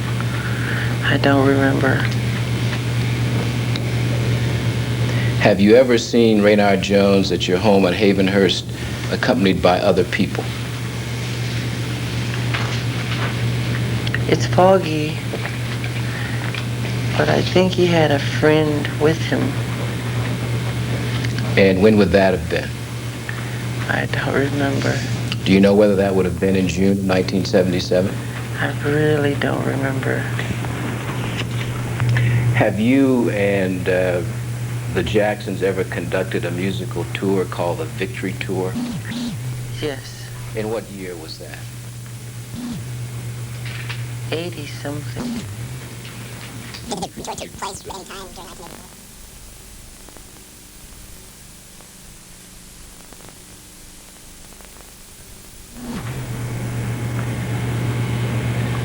Do you know a person by the name of Johnny Ray Nelson? Yes. And how do you know him?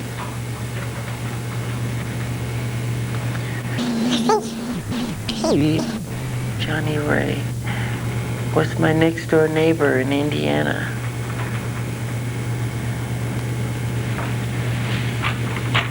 Has Johnny Ray Nelson ever been an employee of yours? No, not that I know of.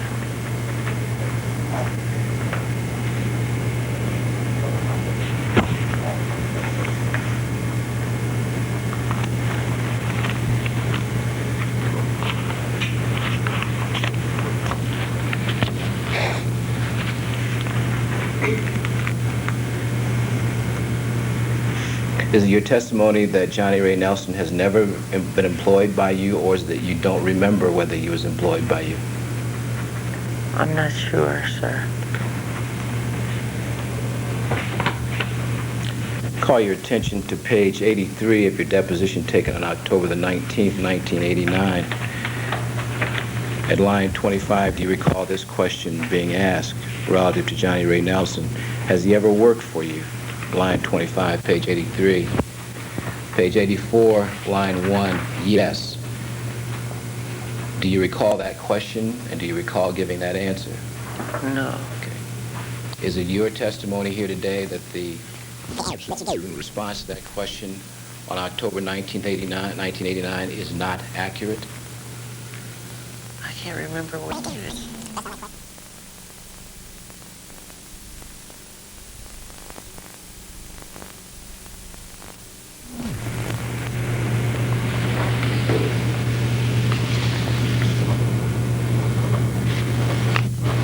Is it true that Johnny Ray Nelson traveled with the Victory Tour?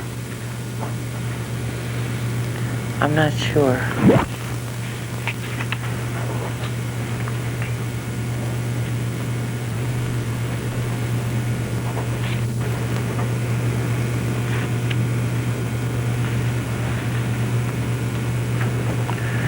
Is it true that during the period 1983 to 1986, you received information that Rainard Jones was complaining that you and the Jacksons were copying his music? Is that true? Repeat your question. Is it true that during the period 1983 through 1986, you received information that Rainard Jones was complaining that you and the Jacksons were copying his music? I'm not sure of the dates. Did there come a time when you received information that Rainard Jones was complaining that you and the Jacksons were copying his music?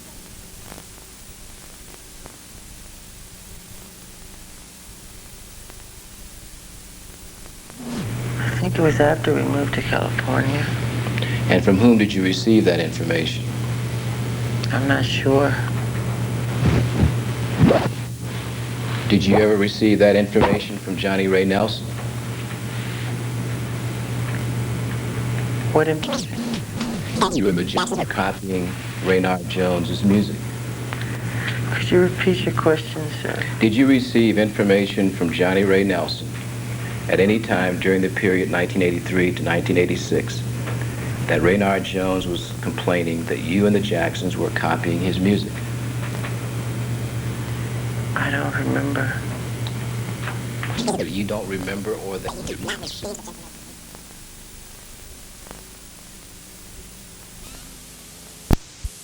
that Rainard Jones was complaining that you and the Jackson's music. I don't remember the dates. I don't remember. I'm not asking you. We'll strike the dates. You said yourself that you had received information that Rainard Jones was complaining that you and the Jacksons were copying his music. And I asked you, what year was that? Do you recall that?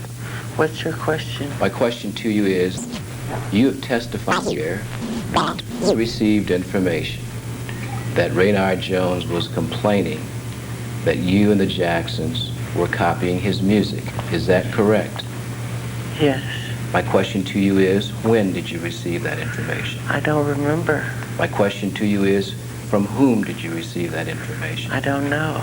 My question to you is, did Johnny Ray Nelson ever convey information to you that Rainard Jones was complaining that you and the Jacksons were copying his music?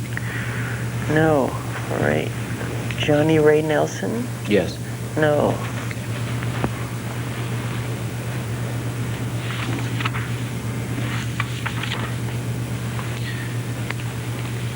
Mr. Jackson, I call your attention to page 80 of your deposition taken on November 19th.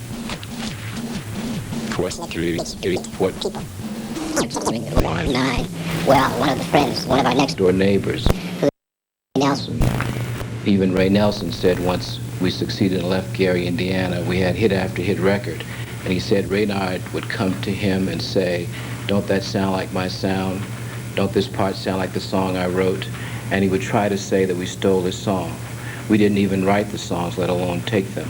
Do you recall that question? Well, you didn't finish the Now, my song. question to you is, do you recall give that question and responding as I have read to you at your deposition on October the 19th, 1989? I do remember Johnny Ray Nelson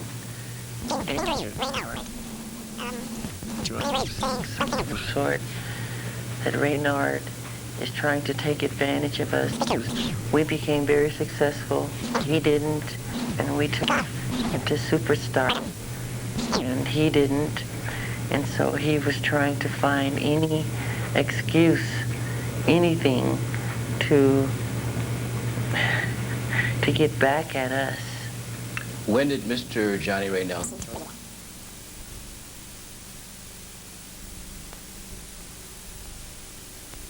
answer that I read to you? Could you repeat that again? The question at page 82, line 8. What people?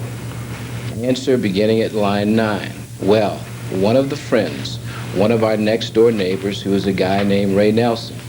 Even Ray Nelson said once we succeeded and left Gary, Indiana. We had hit after hit record, and he said Raynard would come to him and say, don't that sound like my sound? Don't this part sound like the song I wrote? And he would try to say that we stole his song.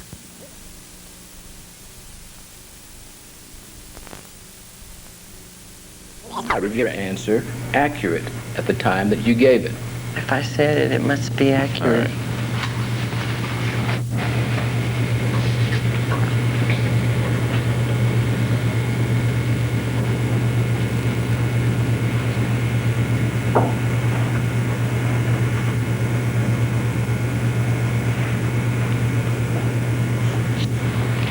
Now, during the Victory Tour, Mr. Jackson, did you and Johnny Ray Nelson discuss Rainard Jones? I don't remember. Is it that you don't remember whether you discussed or that you did not discuss Rainard Jones with Johnny Ray Nelson? I don't remember if his name was brought up or not.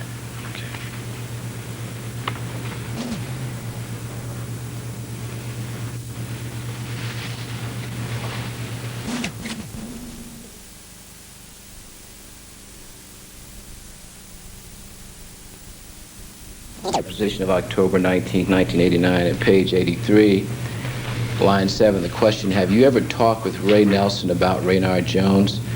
Your answer at line 9, answer, yeah. Question at page 10, but you don't know when? Answer, no. Question at page 12, do you know where? Answer, no. Could have been Havenhurst. Could you have talked with Johnny Ray Nelson about Rainard Jones at the Havenhurst property? I don't remember. So then your answer that you gave in your deposition when you say could have been Havenhurst, was that accurate then when you gave that answer? It could have been.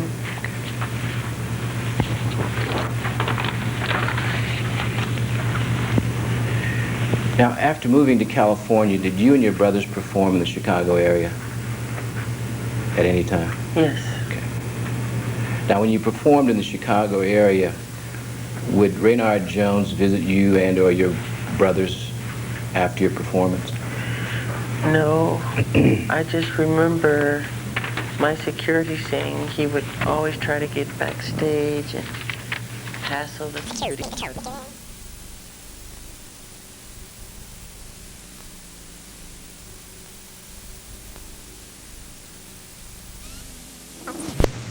I don't remember. You performed in the Chicago area. After your concert sessions, did Mr. Jones ever attempt to get you to listen to music? Did he ever get me to listen to music? Attempt or try to get you to listen to music? Not that I know of. When you see Rainard Jones, strike that. You did see Rainard Jones in California after moving there, is that correct? I'm not sure. Now, when you would see him, that is after you've moved to California, would he try to get you and your brothers to listen to music he had written or that others had written? I'm not positive. Mr. Jackson, when did you first begin keeping the collection of materials that you attempted to earn?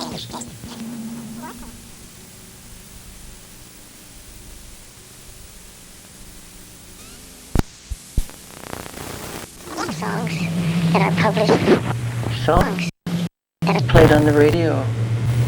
If that's what you call a collection, that's my collection.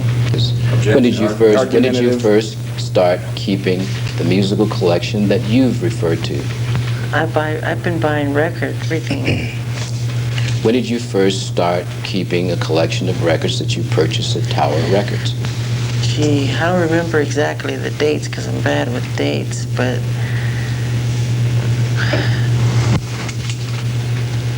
moving to California, I must have been 8 or 9, something like that.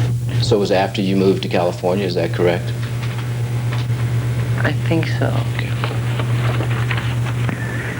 Mr. Jackson, do you have a collection of musical materials that include audio cassettes? Audio cassettes, yes. Okay.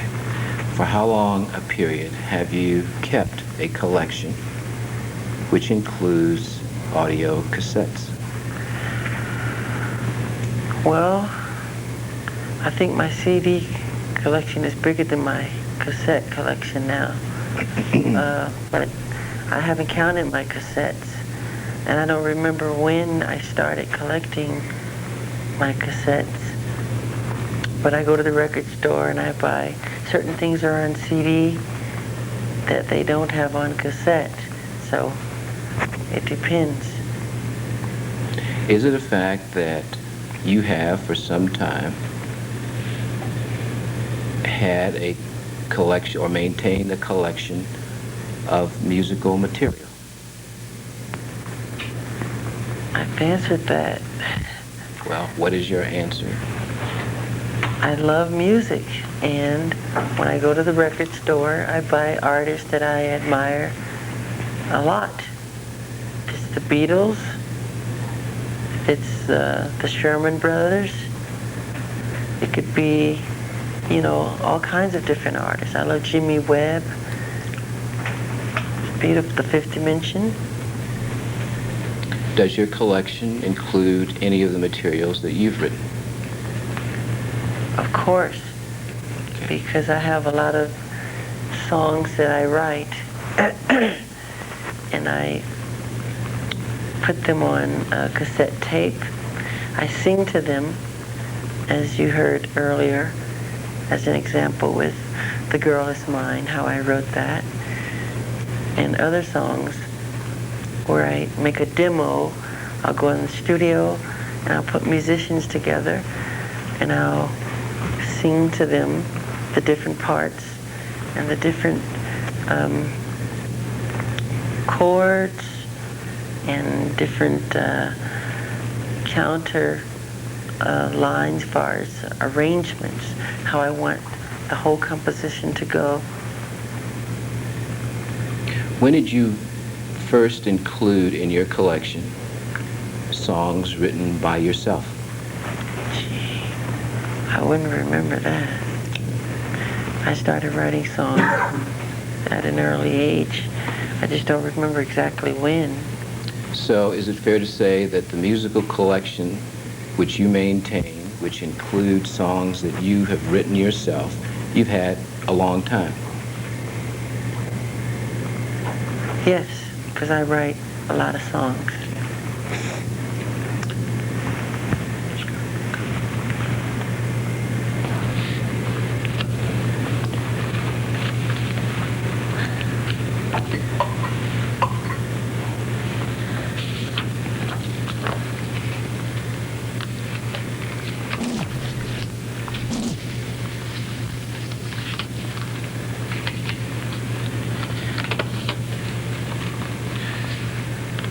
Mr. Jackson, I'm going to show you copies of several exhibits.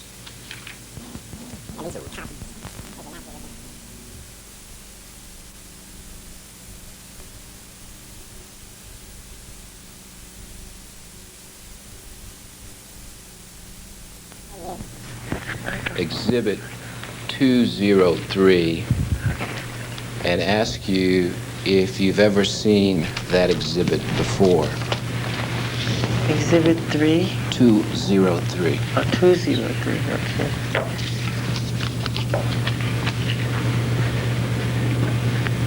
I don't think I've seen this picture before. Okay. You want to pass it?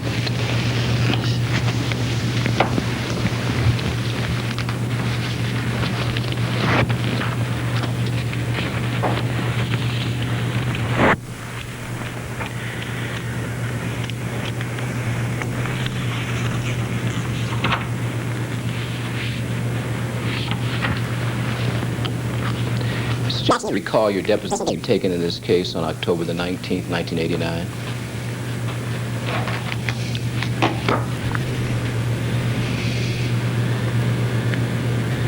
I don't remember the date, but if you say, then it must have been taken. Mr. Jackson, do you recall this question, series of questions and series of answers, beginning on page 48, line 7? Question: I show you what has been marked for purpose of identification as plaintiff's 203 and ask if you can identify that. Question at line 13: can you identify exhibit 203? Answer: pardon. Question at line 15: what is exhibit 203? Line 16, answer: looks like a talent show, Roosevelt High School. Line 20, is 203, exhibit 203, is that the picture you referred to earlier? Answer at line 22, no. Question: okay, how does that picture differ from the picture that you referred to earlier? Line 25, the picture as I remember it, he was on stage. Page 49, question: who was on stage? Answer at line 3, Rainard holding the guitar. Line 4, question: when you say Rainard, who are you referring to? Line 6, the guy in the photograph. Line 7, question: the guy on the photograph that you were referring to earlier this morning? I said, strike that. At line 9, I formulated a new question. I said, Does Rainard Jones appear in that photograph?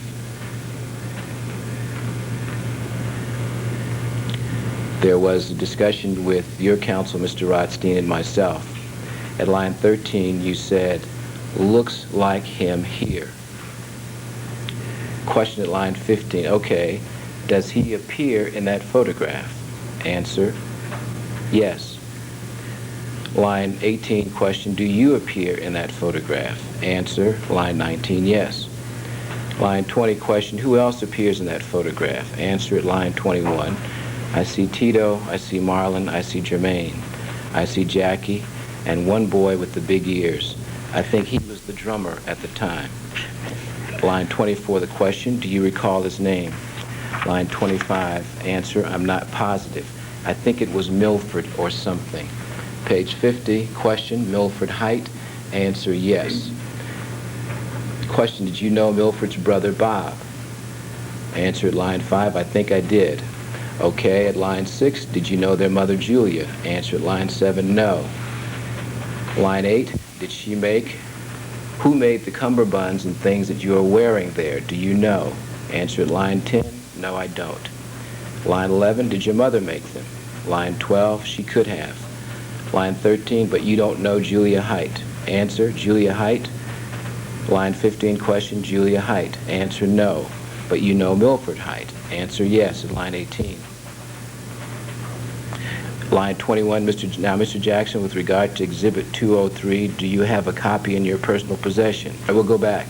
At line 19, what do you recall about Milford Height? Line 20, he was nice. Line 21, now Mr. Jackson, with regard to Exhibit 203, do you have a copy of 203 in your personal possession?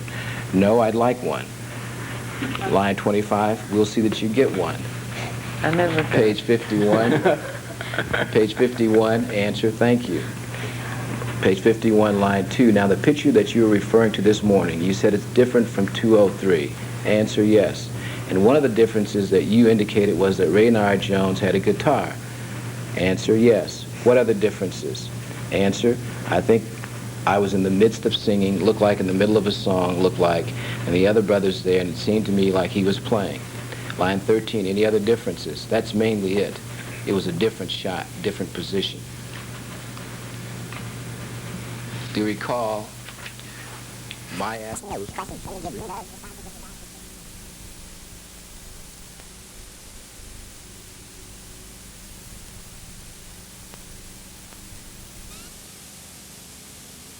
Well, 4, and ask you if you can identify that.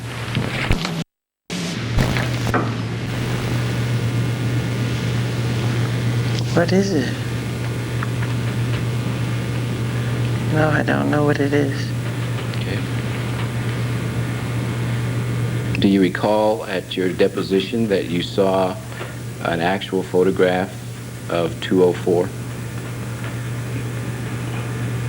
Repeat that. Do you recall at your deposition having seen the actual photograph that is shown there as a copy of Exhibit 204? I don't remember. It looks like Liza Minnelli. Okay. Is it?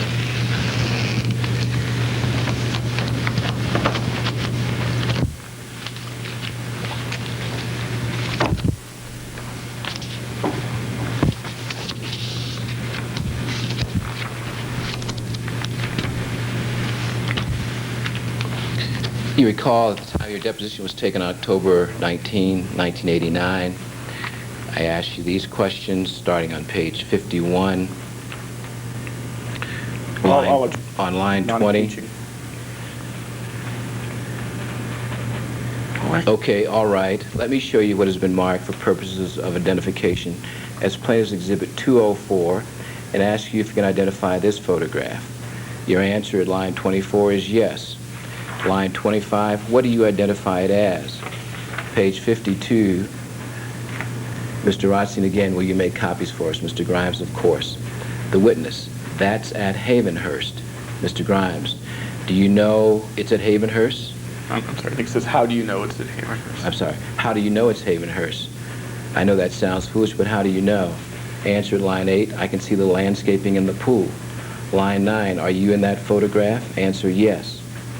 Do you recall giving those answers at the time your deposition was taken in October 1989? No. Was it that very picture? Because the clarity and the definition, it's not defined. Do you recall those questions and giving those answers with No. regard to Exhibit 204 at your deposition in October 1989? No, sir. Okay.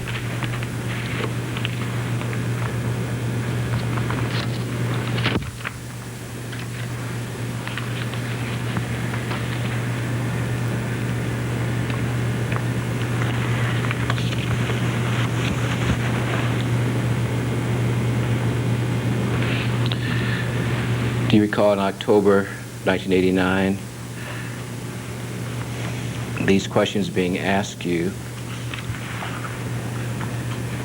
starting at page 145, or strike that, 146, line 4. Mr. Jackson, I'm going to show you what has been marked for purposes of identification as Plaintiff's Exhibit 205 and ask you if you can identify that. Mr. Jackson, I'm going to show you a copy of Plaintiff's Exhibit 205 and ask you if you can identify Exhibit 205.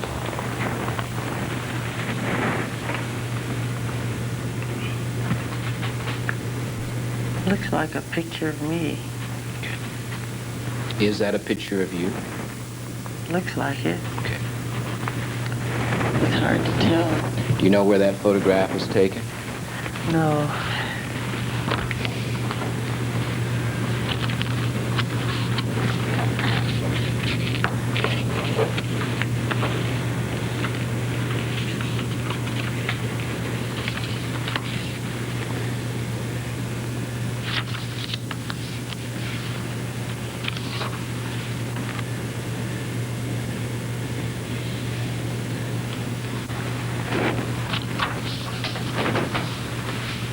Mr. Jackson, I'm going to show you a copy of a picture,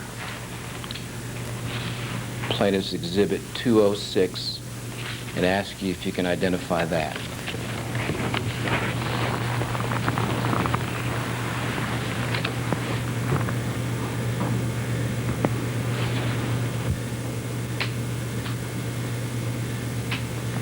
The person in the middle looks like one of my brothers, but I'm not sure. The definition is really bad on this. Okay.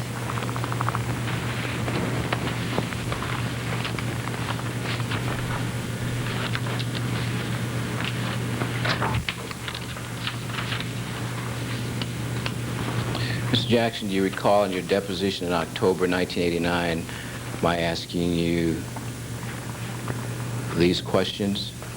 Mr. Jackson, I show you what has been marked for purpose of identification as plaintiff's number 206, and ask you if you can identify that. Answer, yes. Line 20, question, what do you identify it as being? Answer at line 21, Jackie. Line 22, anyone else in the photograph with Jackie? Line 23, some kids. Line 24, have you ever seen these kids before? Line 25, not to my knowledge. Do you recall giving those responses to the questions that were asked at your deposition in October 1989 with regard to Plaintiff's Exhibit 206? No.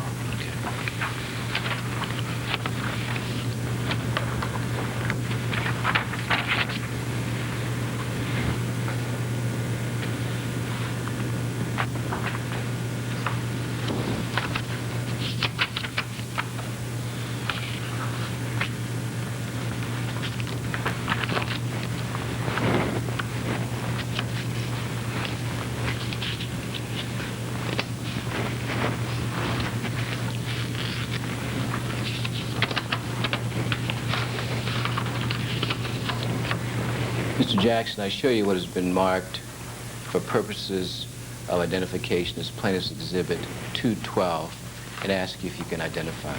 Okay.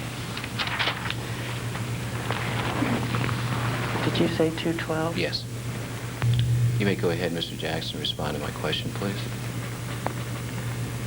I forgot your question. Please.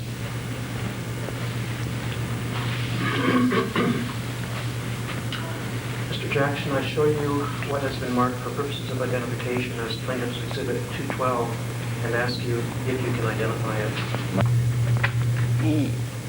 It looks like a picture of me. Anyone else in that photograph? The clarity is really bad. It looks like I see just two eyes, and it could be children. Do you recall seeing the original photograph at your deposition in October 1989?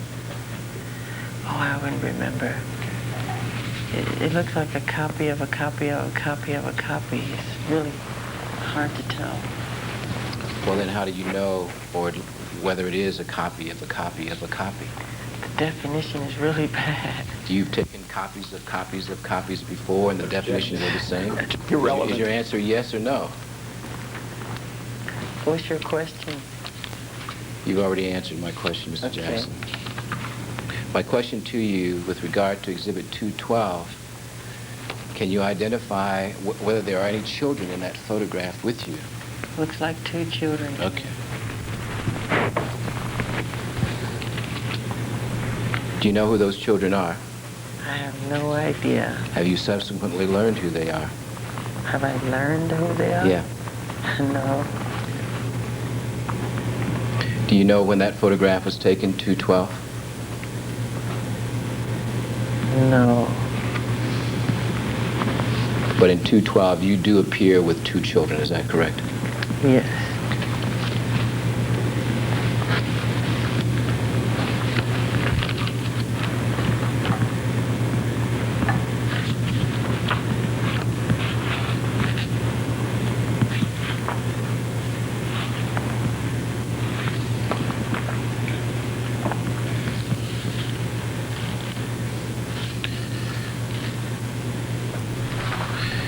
Jackson, I'm going to show you what has been marked for purpose of identification as Plaintiff's Exhibit 213, which is a copy of a photograph, and ask you if you can identify that photograph or any of the individuals in that photograph.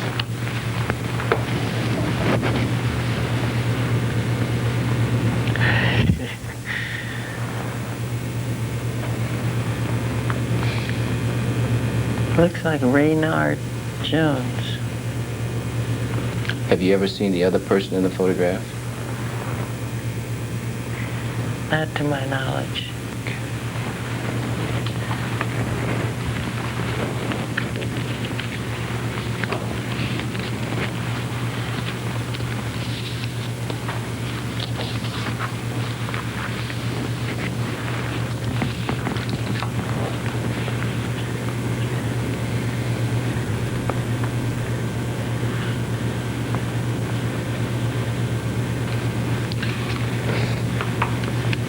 Jackson, in Plaintiff's Exhibit 213, do you recognize the individuals in the photograph? You've indicated that you recognize Rainard Jones, is that correct? Yes. Okay. Do you recognize the other person? Not really. Okay.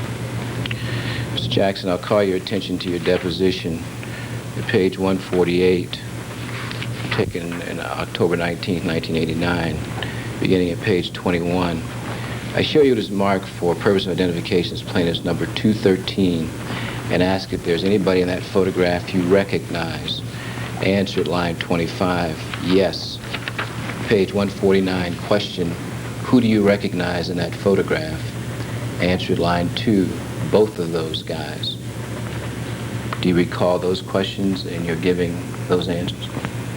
No.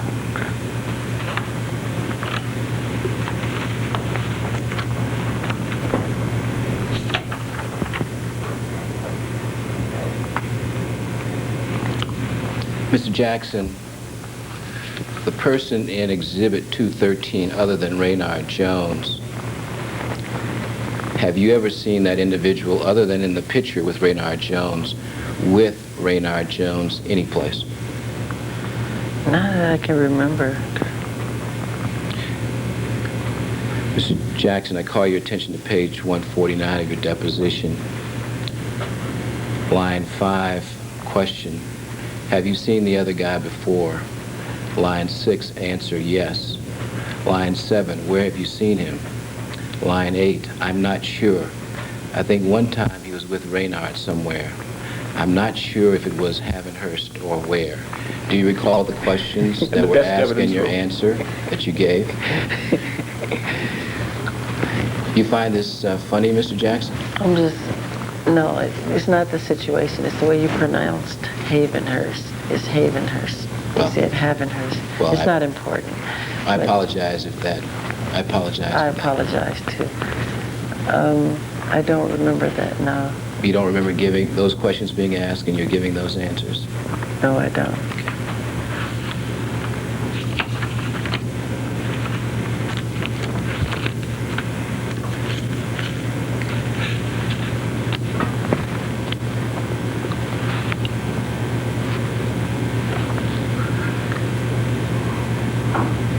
Mr. Jackson, I'm going to show you what has been marked as Plaintiff's Exhibit 207 and ask you if you can identify that copy of a photograph that was presented to you at your deposition in October 1989.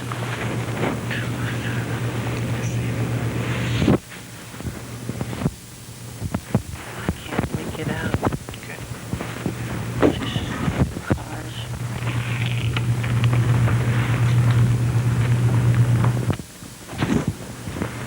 You can't make out anything on 207? Exhibit 207? No, sir. Okay. Do you recall seeing an actual photograph at your deposition of 207? At the earlier deposition? Yes, in October of I 1989. can't remember. Okay. Mr. Jackson, I draw your attention to page 149 of your deposition, October 19th, 1989.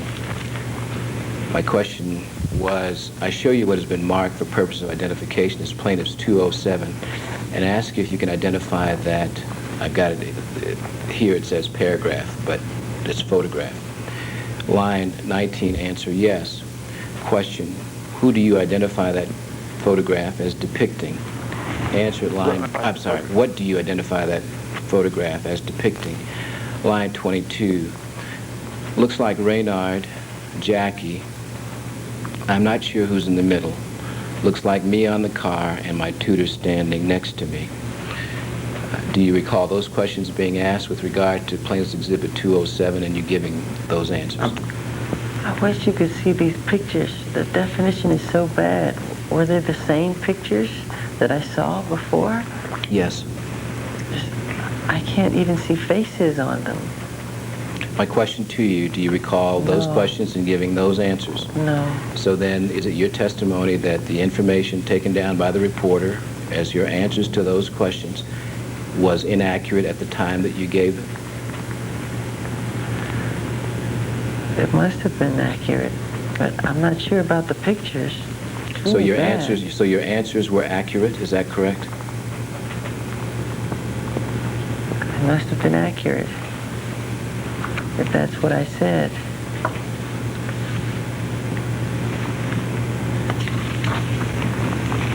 Can't make it out.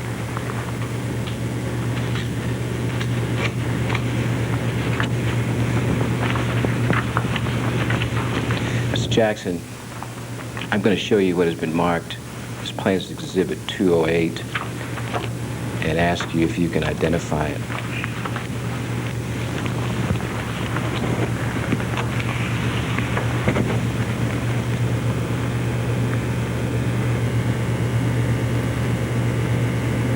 Do I know? You're asking me, do I know who No, this I'm is? just asking you, can you identify that picture or the copy of that picture? Yes. Yeah.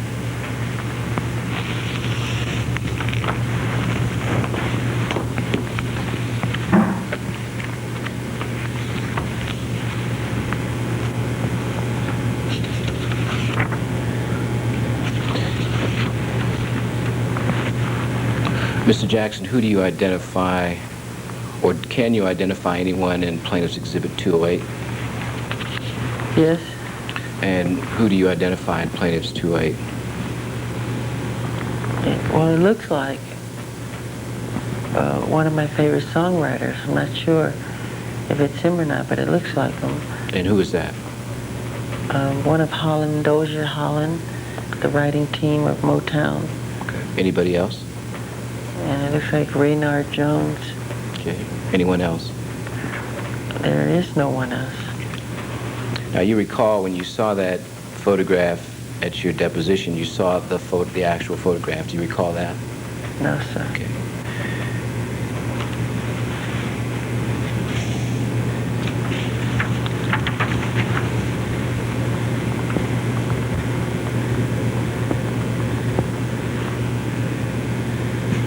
Mr. Jackson, at your deposition on October the 19th, 1989, page 150, do you recall these questions with regard to Plaintiff's Exhibit 208? Question, okay, I show you what has been marked for purpose of identification as Plaintiff's Exhibit 208 and ask you can identify that photograph. You recall your counsel, Mr. Lavely, saying, let me look at it first. Question, would you identify 208, please, Mr. Jackson? Answer at line 13. Looks like Rainard and one of the Holland Dozier -- Holland brothers. This guy looks like David Guest. Do you recall those questions and you're giving those answers at your deposition with regard to Plaintiff's Exhibit 208? No. So then if the reporter took down your answers as I've read them to you here today, is it your testimony that what the reporter has taken down is not accurate? It must be accurate.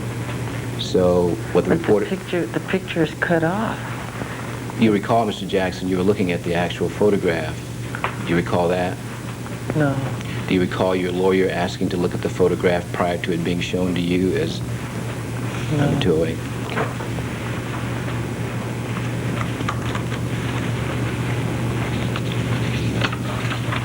But the answer that was taken down by the reporter with regard, your answer with regard to 208, is that accurate? At the time that you gave that answer? Repeat your question. The answer that you gave in response to my question regarding Exhibit 208, which was at line 13 of page 150, looks like Rainard and one of the Holland Dozier Holland brothers. This guy looks like David Guest. If I said it, Was that answer correct at the time, accurate at the time that you gave it? if I said it, then it must be accurate. Okay.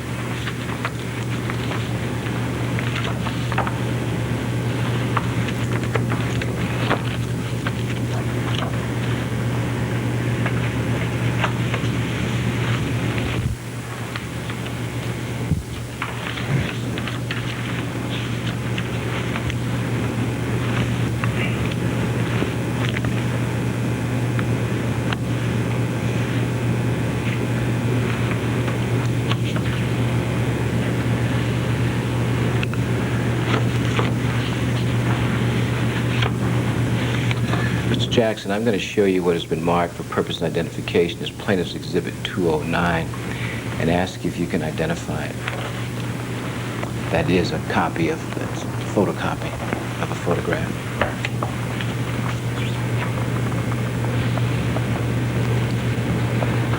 You can't see anybody on it. So you do not recognize that exhibit? All the faces are blacked out. Do you recall being shown at your deposition a photograph of, the actual photograph, Exhibit 209? No. Okay.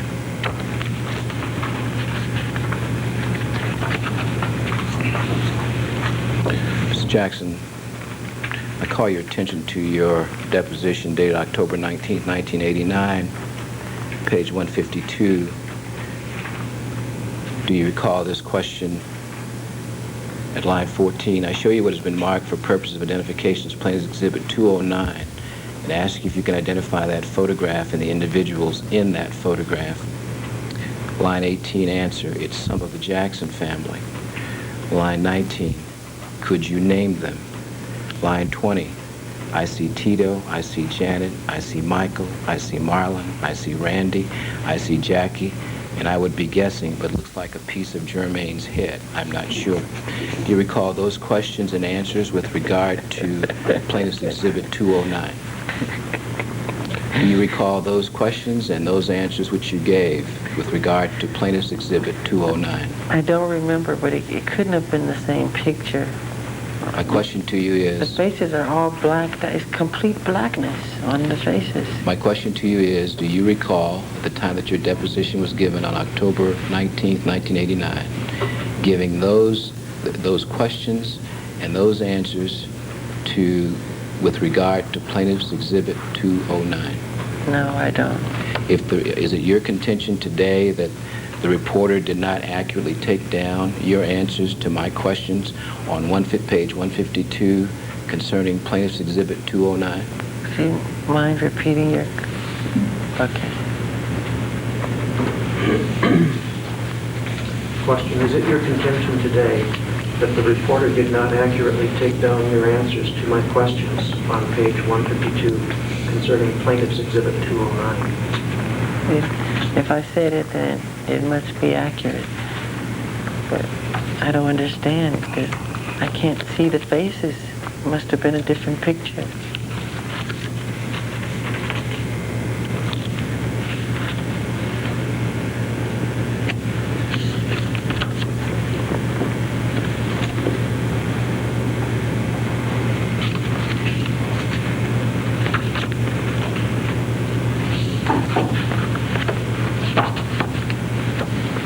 Is that a knock? Mr. Jackson, I'm going to show you what has been marked for purposes of identification as Defendant's Exhibit 210 and ask if you can identify this photocopy of that picture.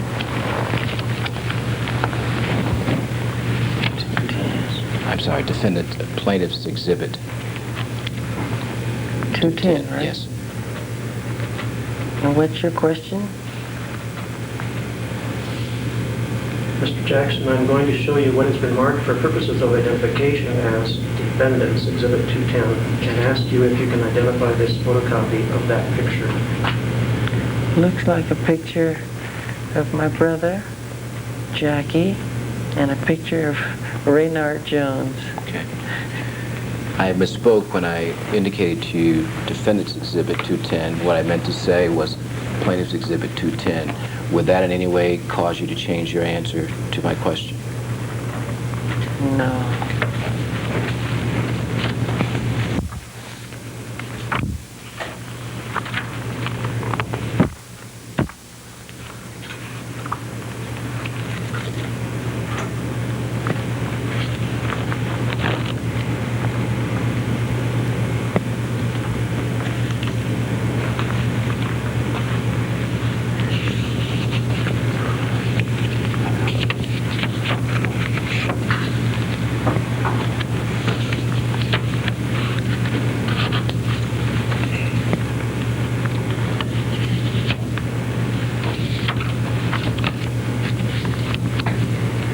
Mr. Jackson, I'm going to show you what has been marked for purposes of identification as Plaintiff's Exhibit number 211 and ask you if you can identify that photocopy of a photograph. 211, you say? Yes. Yes. Okay. Thank you.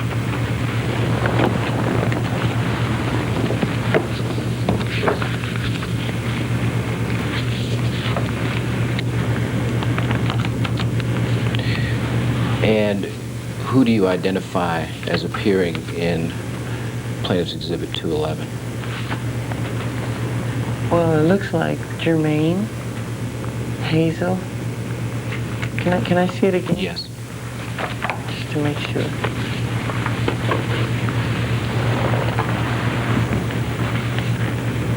Jermaine, Hazel, and Rainard Jones.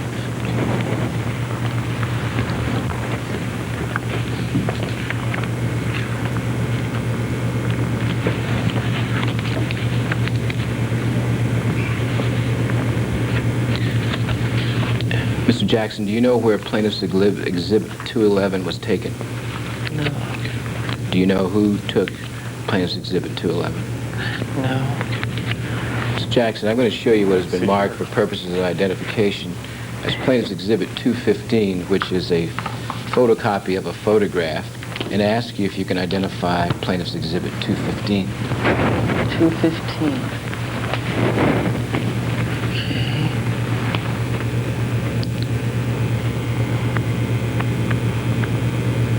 It looks like me, but I'm not sure.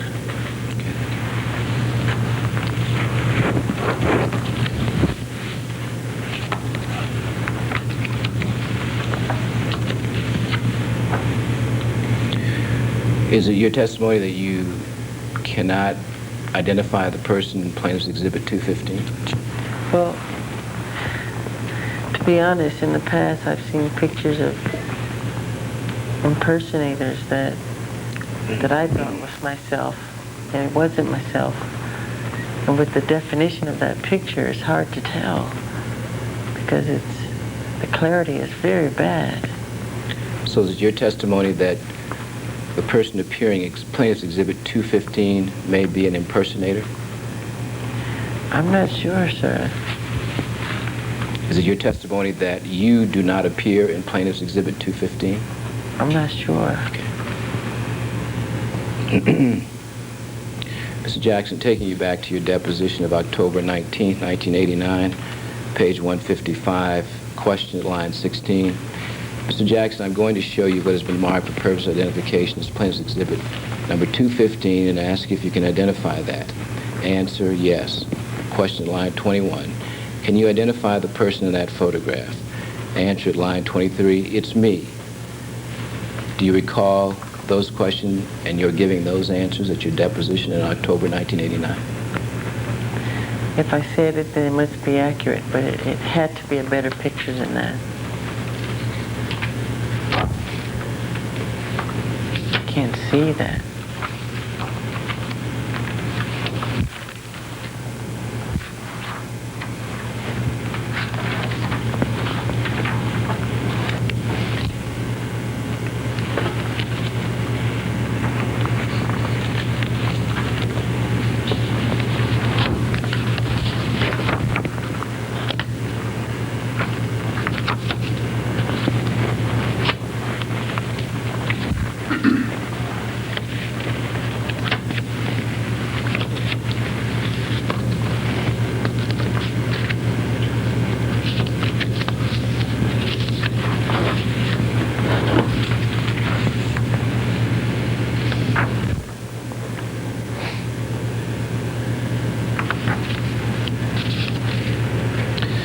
Jackson, I'm going to show you what has been marked as Plaintiff's Exhibit number 216, which is a photocopy of a photograph. I ask you if you can identify it.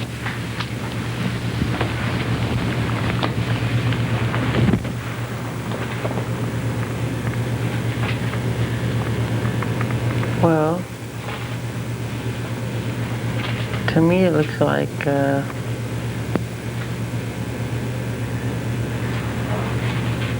the great Al Green and Rainard Jones, I think.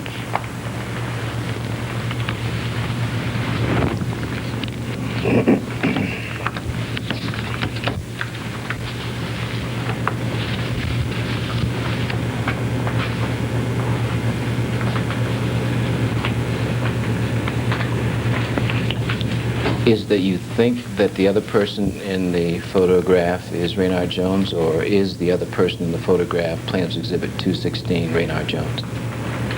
It looks more like Rainard Jones. It's hard to tell on the Al Green, because, again, your pictures... Does it appear to be a photograph which includes Rainard Jones? Yes. Mr. Jackson, can you tell me, in the context of the Thriller project, the We Are the World project, what these various entities do, or whether they were involved in those projects at all? MJJ Productions. What is MJJ Productions? It's my office where they work with CBS Records on packaging, art design, answering letters, dealing with the fan club. It's our way of working with the world. from inside, outside. So then MJJ Productions really promotes and distributes and has something to do with the product that you record. Is that correct? I'm sorry, I didn't understand. MJJ Productions has something to do with your services as a recording artist and the product that you record and sell. Is that right? Yes. Warner Brothers Publications, Inc. Do you know what that company is? Yes. Can you tell us what that company is? It's a movie company, a record company, like CBS, Sony. So that Warner Brothers Publications, Inc. have something to do with the projects Thriller and We Are the World? Not that I know of. Okay. And what about Warner Tamerlane Publishing Corporation? I'm not sure on that. Okay. And USA for Africa Foundation, do you know what that is? Yes. Can you tell us what that is? It was an organization that was set up to distribute funds, relief funds to Africa for the project of We Are the World, which is a song that myself, Lionel Richie, wrote for Africa. So then, I'm sorry, go ahead. We organized all the celebrities together and we sang this song for Africa, USA, United States for Africa. So then the foundation really was the beneficiary of the proceeds of the sale of the product We Are the World. That Is that a fair statement? is the idea.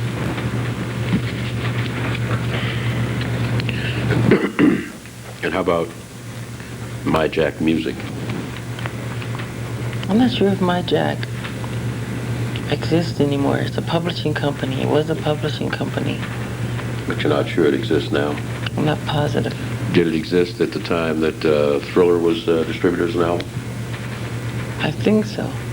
And the same is true when We Are the World was distributed? I'm not sure, sir.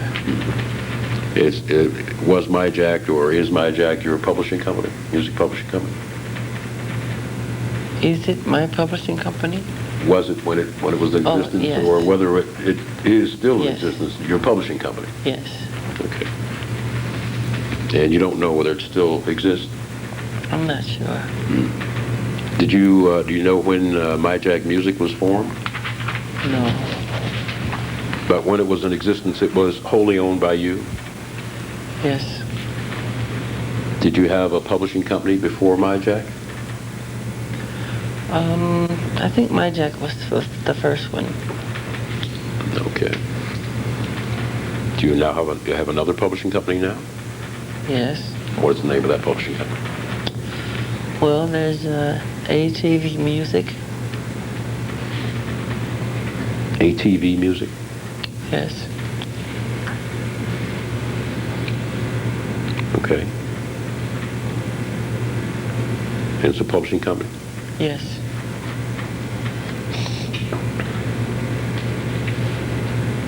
I'll try not to repeat some of the things that have been asked you.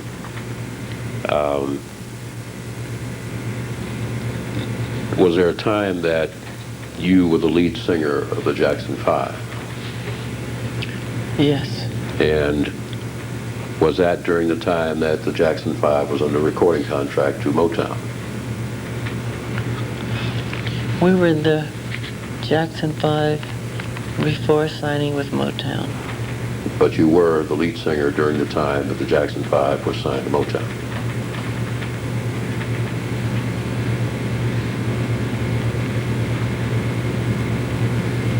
Yes. And then, was there a time that the Jackson 5 became the Jacksons? Yes.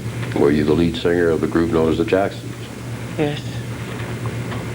Would the time when the Jackson 5 became known as the Jacksons, would that have been around 1976, 77? I'm not sure. Was there a time when the Jacksons were signed under a recording agreement to CBS? Yes. And you were still a member of the Jacksons at that time? Yes. Was there a time when you became a, to strike that, was there a time when you recorded separately from the Jacksons under contract with CBS? Yes. Let me show you a document and ask you if you've ever seen it before. Show it to, okay, thank you. Could you tell us what that document is?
Looks like a recording contract. Would you, what is the date in the right-hand corner of page 1? November 1st, 1978. Okay. And would it be fair to say that that's an agreement between the Jackson 5 Inc. and Quincy Jones Production? No. You ever seen that before?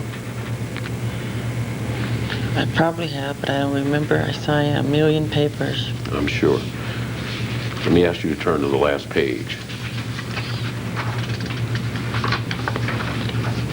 You recognize the signatures on the right side underneath the Jackson 5 Inc.?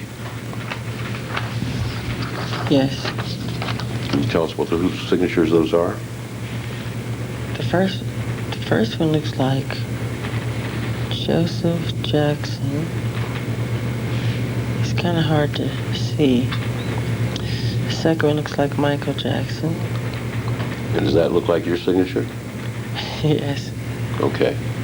Now, The other one looks like Quincy Jones. okay, thank you. And go back to page 1, paragraph numbered 1.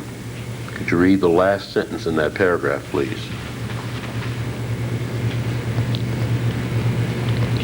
We shall provide that Epic shall not have any other person remix. No, I'm sorry, page 1, paragraph 1, number 1, the last sentence. Paragraph 1, number 1, the last sentence. Right.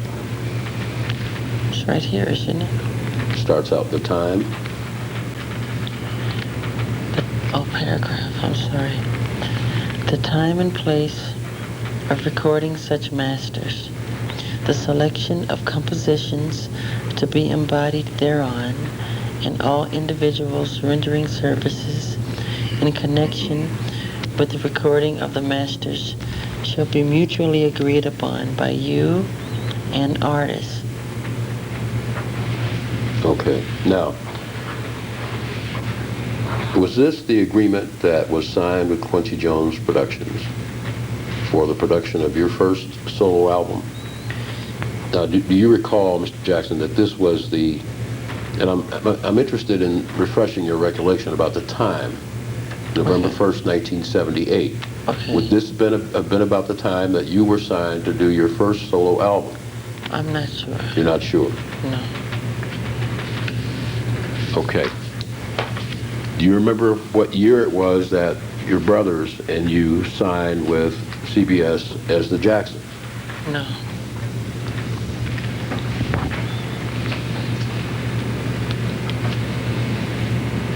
Now, pick up that agreement again, and I want to look at paragraph. You've been in the record business for quite some time, have you not?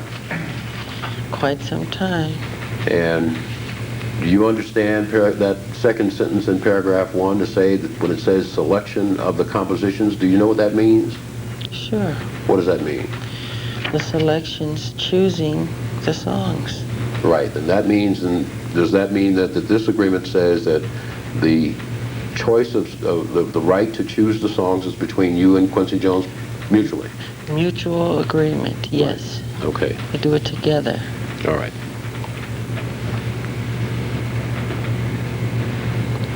Now, I'm going to ask you to do one more thing with this document, and then we can leave it alone. Look down at the bottom of the first page, paragraph 2, the last sentence, right after the part that's been inked out. Yes. Could you read that, please? We shall provide that Epic shall not have any other person remix or re-edit any masters produced by you hereunder without first providing you with a reasonable opportunity to perform such remixing and or re-editing as Epic shall require. Now, what do you understand that to mean? Well, let me read it again.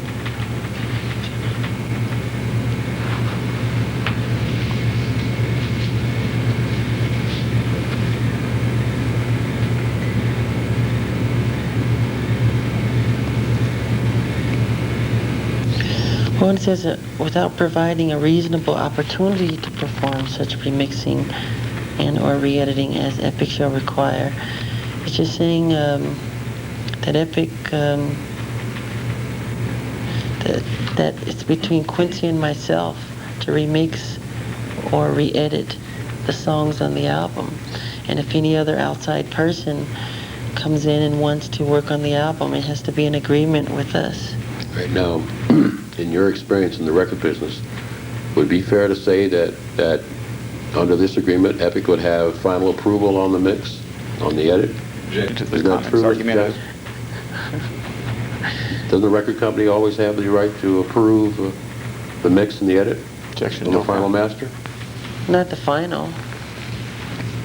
When you deliver a master to the record company, can they reject it? Can they what? Reject it? They can reject it.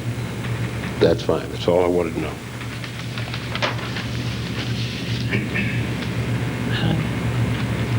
I don't get what this has to do with. Now, under the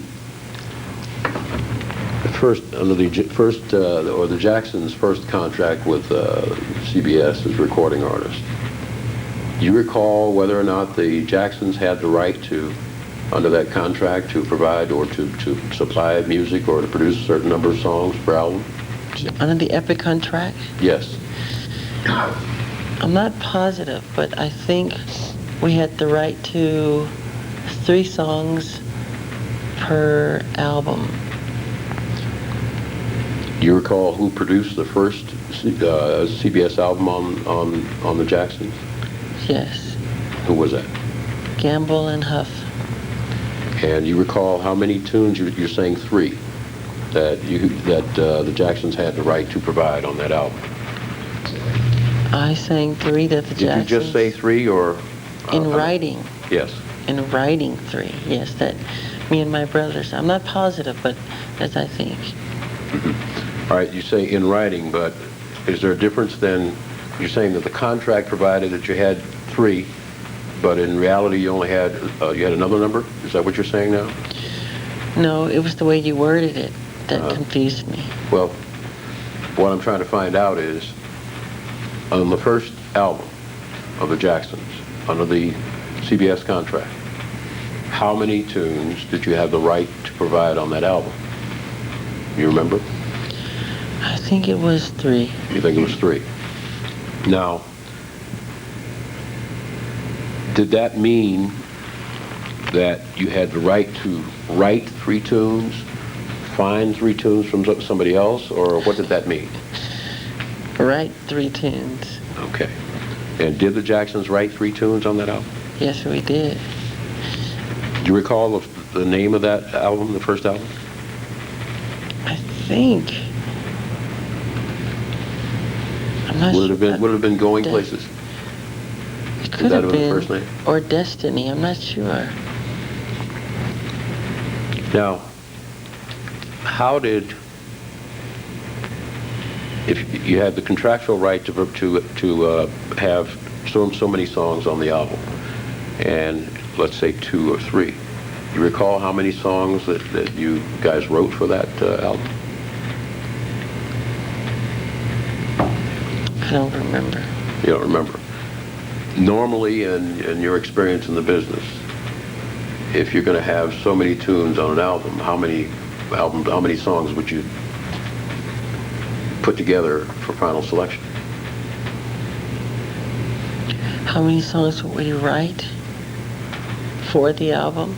If you had a right to provide 2 or 3, how many songs do you think you would have normally put together? Oh, gee. 15. Now, of those, let's assume 15, were all those written by the Jacksons? Yes. And no outside writers? No outside writers.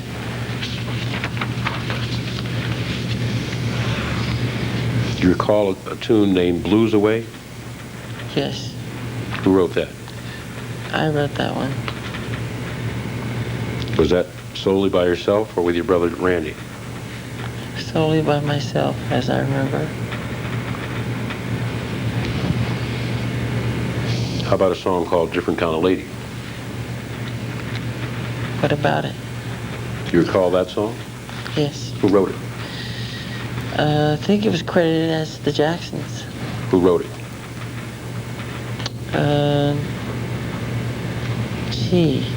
Jackie, myself, Randy, Tito. I think we all wrote it.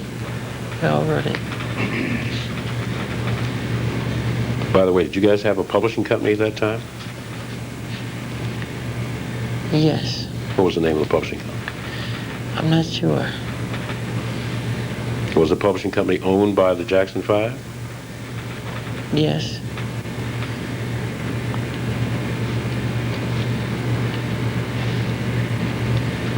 Was Blues Away the first song that you'd ever written that was recorded? No. Had you written songs previously that were recorded before Blues Away? Oh, yes. Can you name some of those songs that you had written and were recorded and released? That's different. That's different. Well, let me go back then.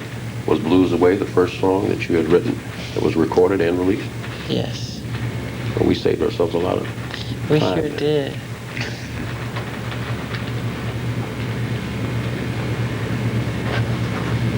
Now, do you recall the name of the second album that was recorded by the Jacksons under the CBS agreement?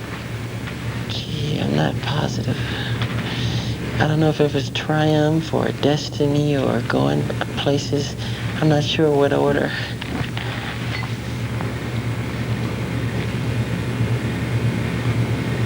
Do you recall that were all the songs provided for that album by the Jacksons?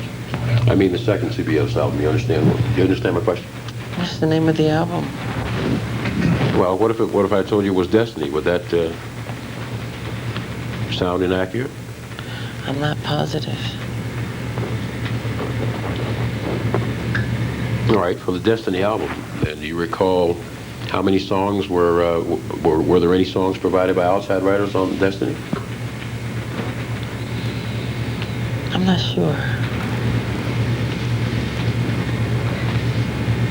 Do you recall who produced Destiny? The Jacksons produced Destiny.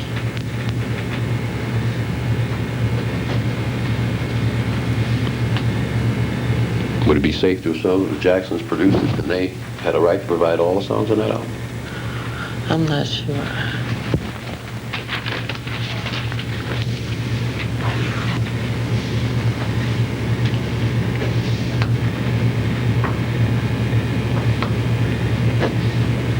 you know a woman named Regina Hooks? I've heard of the name, but I can't place the face.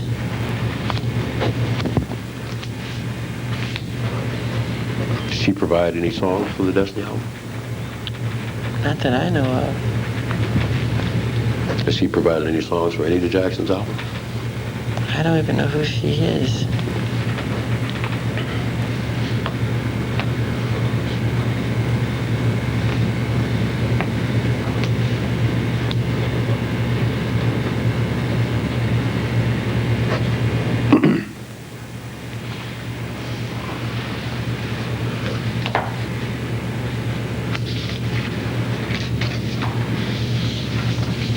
If she had provided a song that was used on one of the albums when it was released, she would have been given credit? Is it speculation, Mr. Jackson, to assume that if someone wrote a song for one of your albums that they would get credit? Of course they would get credit. It's not speculation, it is. If someone wrote a song, we would be honest and give them credit. No. In fact, it's your policy, right, Mr. Jackson, that whenever a musician or someone provides help on a song or the bridge or something like that in the arrangement, they get credit, don't they? Now, the other day you testified that you've written and published 30 to 40 tunes as a songwriter. Is that right? Something like that. I don't know the exact number. I've never counted. Okay. I don't count them.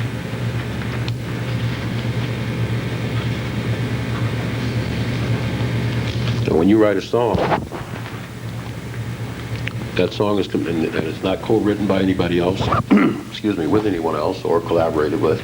It's written solely by you. It's your independent work, isn't it?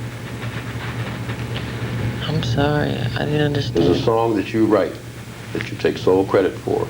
Yes. Your independent creation. By you and you only. Yes. And you don't, do you include common musical phrases in your songs that you write? Common musical phrases? Do you know what that means? Yeah, but I don't know if you know what it means. Let me ask you. Why don't you tell us what it is? I don't What's know. a common musical phrase? A common musical phrase? Yes. A musical phrase could mean a note, a tone. You ever heard the term common musical phrase before?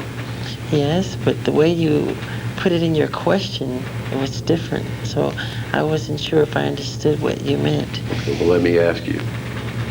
Could you tell us what a common musical phrase is? A common musical phrase. He. That's a common musical phrase. That could be a common musical phrase. Have you ever heard the term scenes of fair?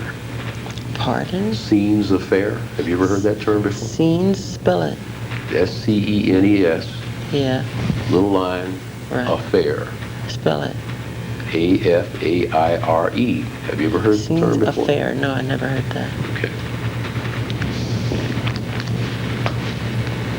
Now, let me ask you a question again. I mean, I'm not sure your answer was clear to me. Maybe I've missed it.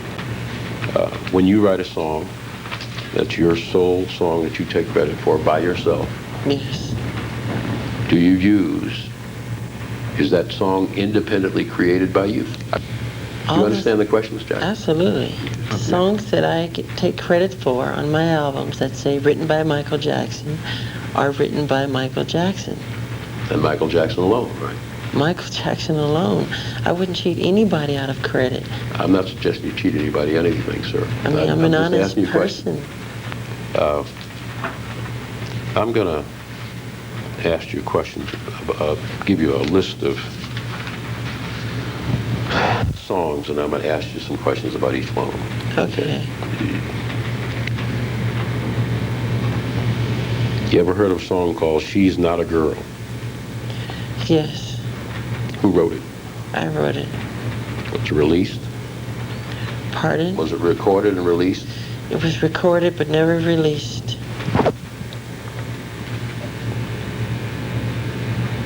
It's a How about demo. Pardon me? It's a demo that I did, I think, at the Encino House. Do you know what year? No. How about a a song called You Ain't Gonna Change Nothing. I wrote that. Was that released? No, How about Lucy is in Love with Linus? I wrote that. Released? Never released. Who is the girl with her hair down? I wrote that. Released? Never released. Lonely Man. I wrote that. Released? Never released.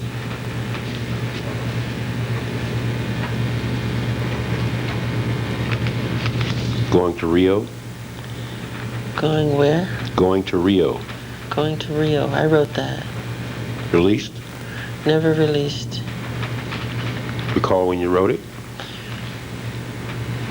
No, but it was before Thriller.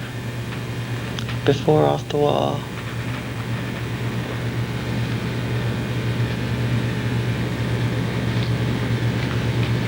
Tomboy.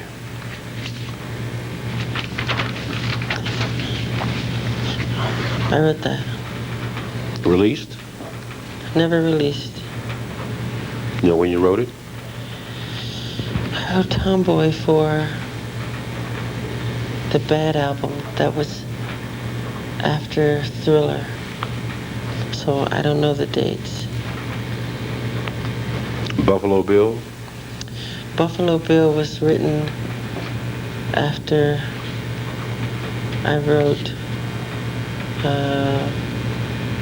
Billie Jean. So that was written after the Thriller album. Released? Yes. Never released. Al Capone. Al Capone was written after the Thriller album. Never released. Michael McKellar? Michael McKellar? Yes. How do you know about Michael McKellar? I wrote Michael McKellar. You wrote it? Yes. Released? Never released. Thank You for Life? Thank You for Life. I wrote that. You know when? Thank You for Life was written, boy, way before Off the Wall.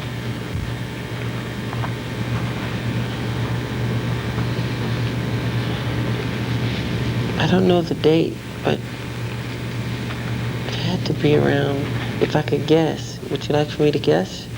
No, I don't want you to guess. Okay, then I can't say. Was it ever released? Never released.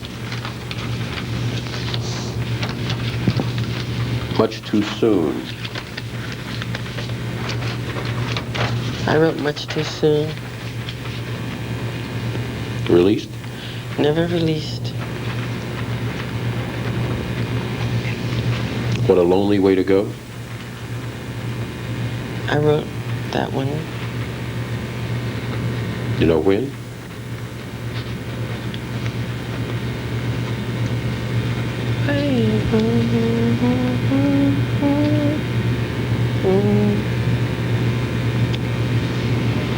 Before Off the Wall.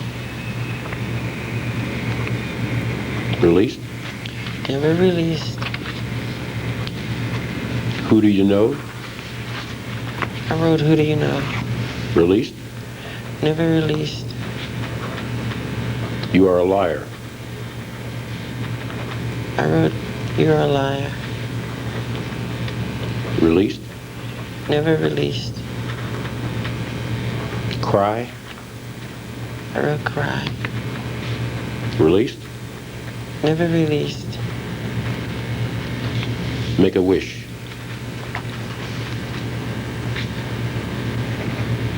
I can't recall that one. Just give me a minute.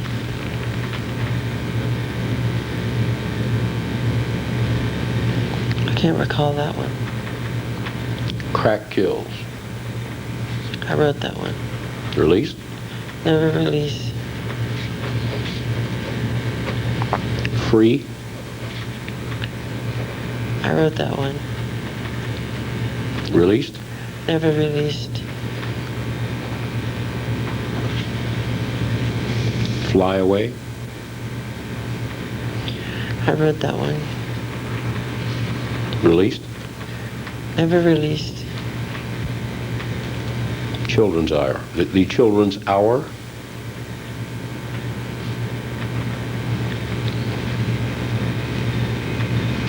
I wrote that one.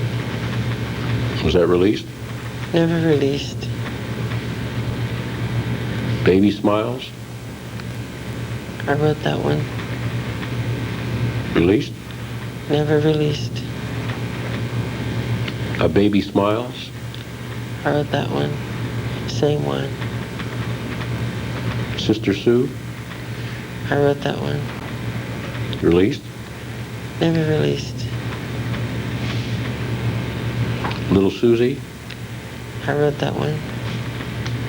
Released? Never released. Tragedy of a Cheerleader? Tragedy of a Cheerleader. I wrote that one. Released? Never released. Get Around? I wrote that one. Released? Never released. Little Girls?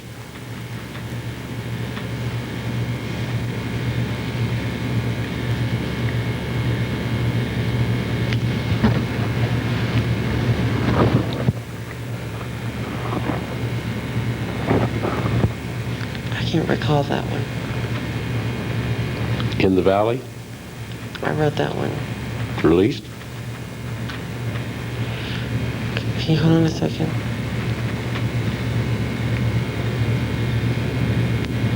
No, Little Girls, I do remember. Yes, I wrote that one. Never released. And In the Valley? I wrote that one. Was that released? Never released. Red Eye? I wrote that one. Released? Never released. I Forgive You? I wrote that one. Released? Never released. Why Shy? I wrote that one. Released? Never released.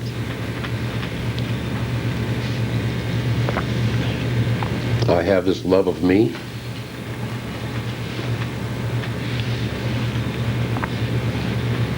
I wrote that one. Was that released? Never released.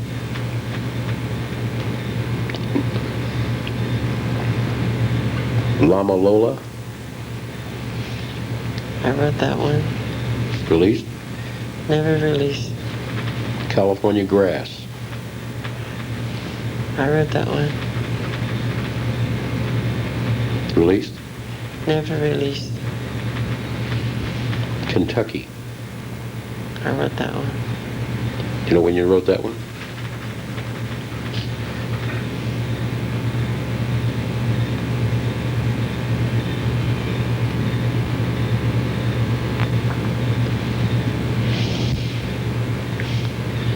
'70-something. I don't remember exactly. Someone put your hand down? I wrote that one. Released? That one has an interesting story. I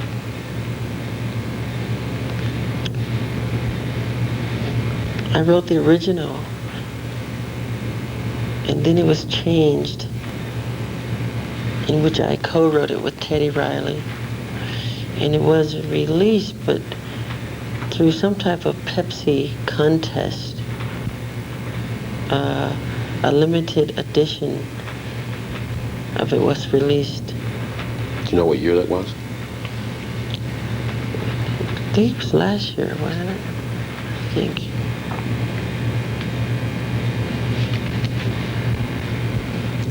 Okay, do you know where your children are? I wrote that one. Was that released? Never released. Bad Girl? I wrote that one. Released? Never released. Lonely Bird, I wrote that one. released. Never released. Smooth Criminal, I wrote that one. released. Yes. What album? The Bad album.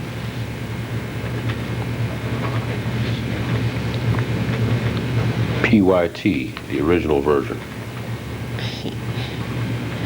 I wrote that one with Greg Fillinganes. Do you know what year that was? No.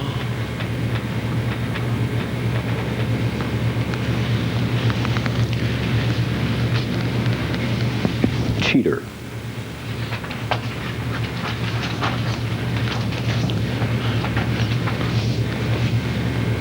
I wrote that one. I wrote that one. I co-wrote that one.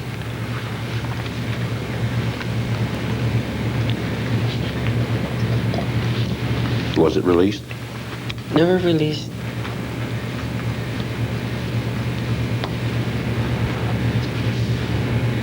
People have to make some kind of joke. I wrote that one. Released? Never released. Is that co-written? I don't think so. I'm not positive. It could have been co-written with my brother, but I'm not positive. I think I wrote that one myself. Love Never Felt So Good. I wrote that.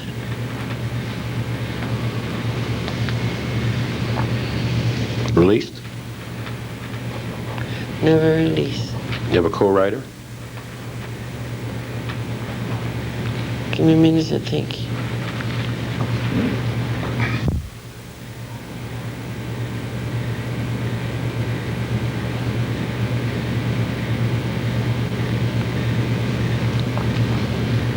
I'm not positive on that. It could have been a co-writer on that one. Would have been Paul Anka. Could have been, yes. All Right Now, I wrote that. solely or co-written?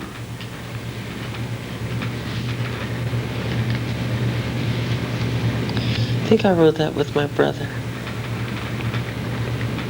Was it ever released? No. Scared of the Moon? Yes. Scared of the Moon?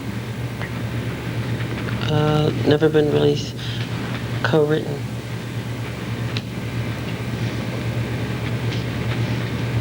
With Buzz Cohan? Yes. Neverland Landing? Co-written. Released? Never released. We Are the Ones? I wrote that one. Co-written or written solely? Solely.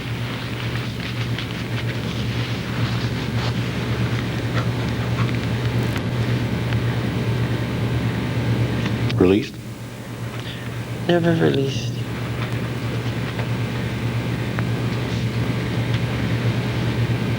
What Was Your Life? What's Your Life? It's called What's Your Life. Okay. Wrote that with my brother Jermaine. Released? Never released. Fantasy? Co-written with my brother.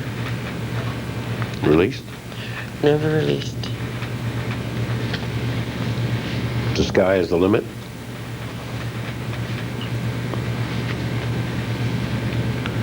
Co-written.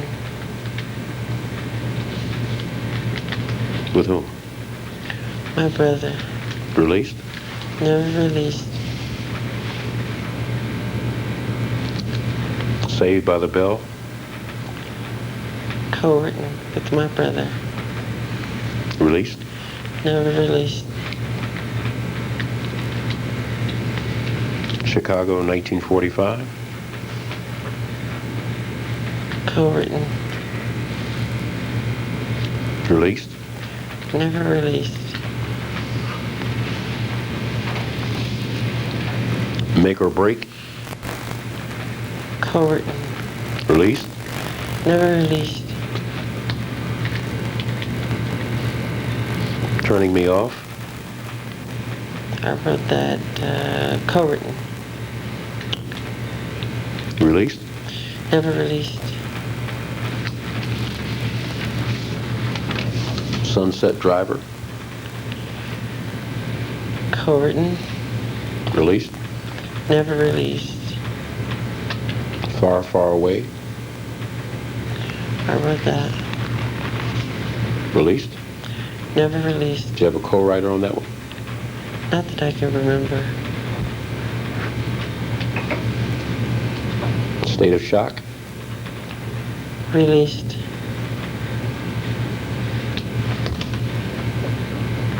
Co-written.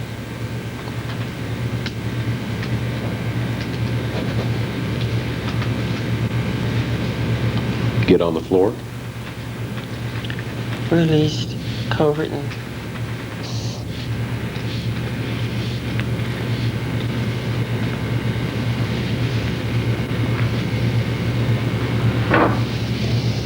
Let me ask you about PYT. Well, before I ask you that, of these songs that I've just asked you about that have never been released,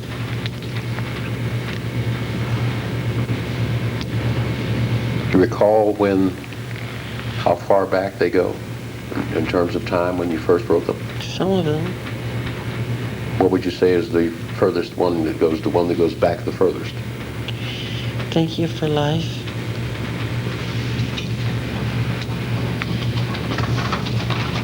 What year?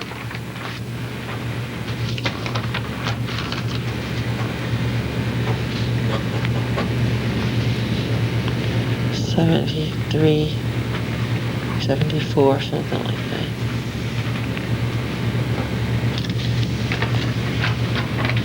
Now, were these songs, when you wrote them, you would go back to them from time to time? Do you understand my question, Mr. Jackson? When I wrote them, when I go back to them time Now, well, to let me time, ask you this. What form would they, when you write them, what form would they be in? Would they be in the form of lead sheets? Would they be in the form of notes? Or would they be on a cassette? in writing you mean pen to paper? Right. God, I've written things on toilet paper. It could be anything. Whatever's the closest around. I've written on walls. The other day that you testified that when you write, you hum them, or hum the songs or the rhythms into a tape. That's right. I'm asking you now, the songs that I've just read you that are not released, or have not been released. That's right. Are those maintained in the form of a cassette? Sometimes. Sometimes. Of the songs that I've just read you that were unreleased, how many of those would you say that are in cassette form? Most of them are on cassette. And where are those maintained? Are they maintained in your collection? Yes. Now, the one song that we just talked about that was just done last year, if you recall, for the Pepsi project or somebody's project. I'll lay my hands on it.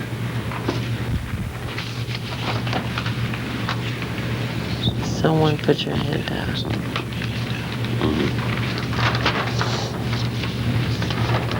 I believe it was called Someone Put Your Hand Down.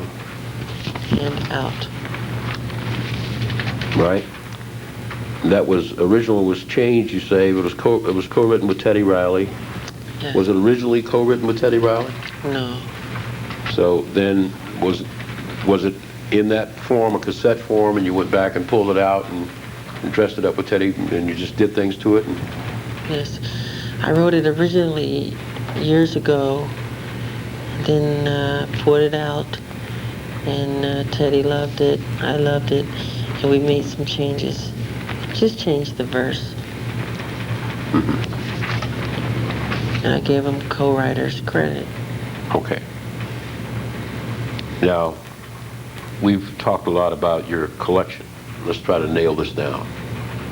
Is that the collection that you've maintained at your home for a very long time? Do you understand my question? Collection that I've maintained a long time. You understand my question, Mr. Jackson? Repeat your question. This the collection that we've talked about. These songs. Right, these songs. The songs. Right, and the cassettes that you've written, that you go back to from time to time. We've loosely called it a collection. It was your choice of words, a collection. I'm asking you, were these songs maintained in that collection at your home, one central location? Yes. Right. Mr. Jackson, let me read you another list of songs and ask you pretty much the same kind of questions. Whether they were released and what other issues that may come up on each one of them. The song Blues Away we just covered, but just for the sake of putting it in its own little pigeonhole with the others. Would you recall when Blues Away was released? No. You know, do you recall when Blues Away was released? No, I don't. But that was the first song that you had written that was released, right? Is that correct? Yes. Don't Stop Till You Get Enough. Was that tune released? Yes. Do you recall what year? It was on the Off the Wall album. So 79, was it?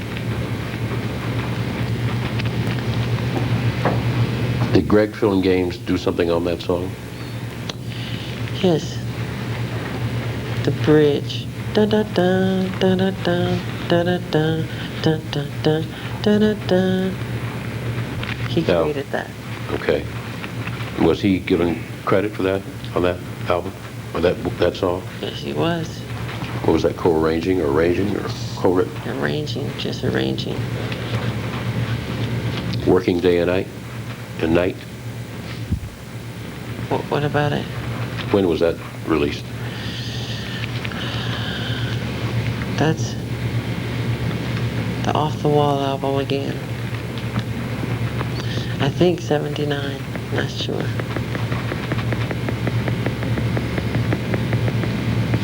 Want to Be Starting Something? Was that written by you? Yes. What year was that released? I was for the Thriller album, so that would be, I think, 83.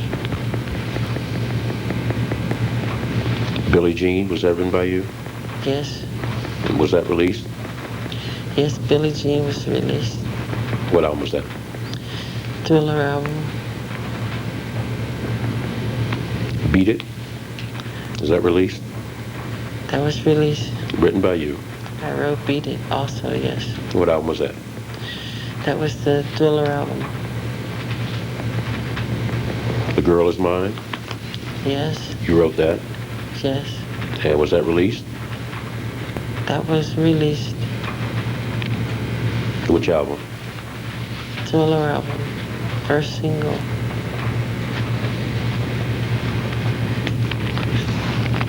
Duet. I Just Can't Stop Loving You? Was that Yes. released?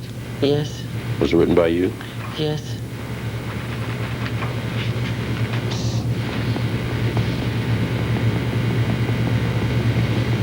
What album?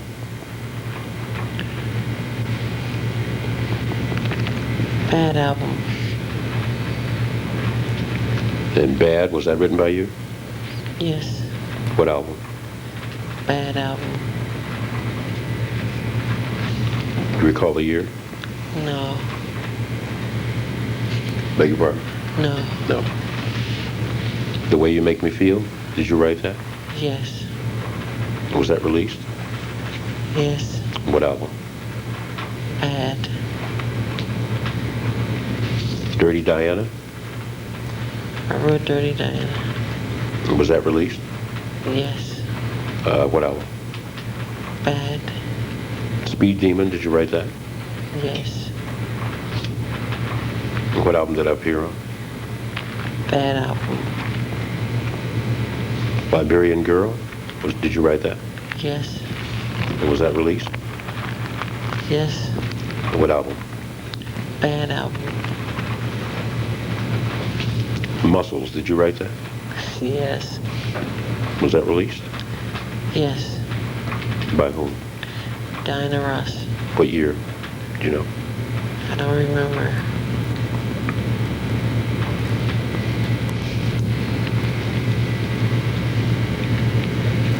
Another Part of Me? Yes. Did you write that? Yes. And was that released? Yes. What album do you recall?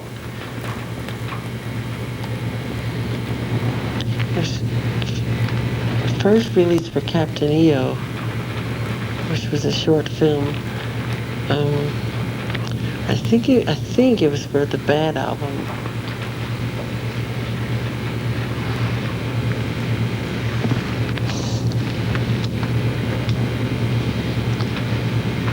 Was there a later version of PYT? Yes. Do you know who wrote that? James Ingram and Quincy Jones. Did you get co-writer's credit on that one? No, because I didn't write that one. I wrote the original with Greg Fillinganes.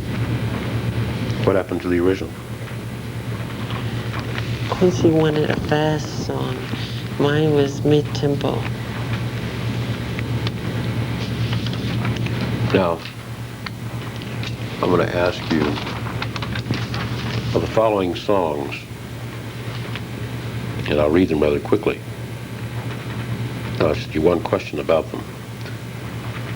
Let me read them first. Teeter, People Have to Make Some Kind of Joke, Love Never Felt So Good, All Right Now, Scared of the Moon, Neverland Landing, We Are the Ones, What's Your Life, Fantasy, The Sky is the Limit, Saved by the Bell, Chicago 145, 1945. Let's say 145? 1945.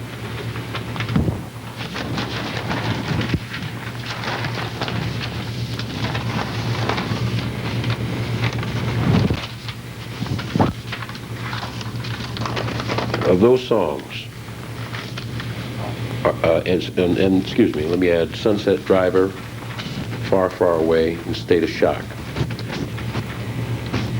Are those songs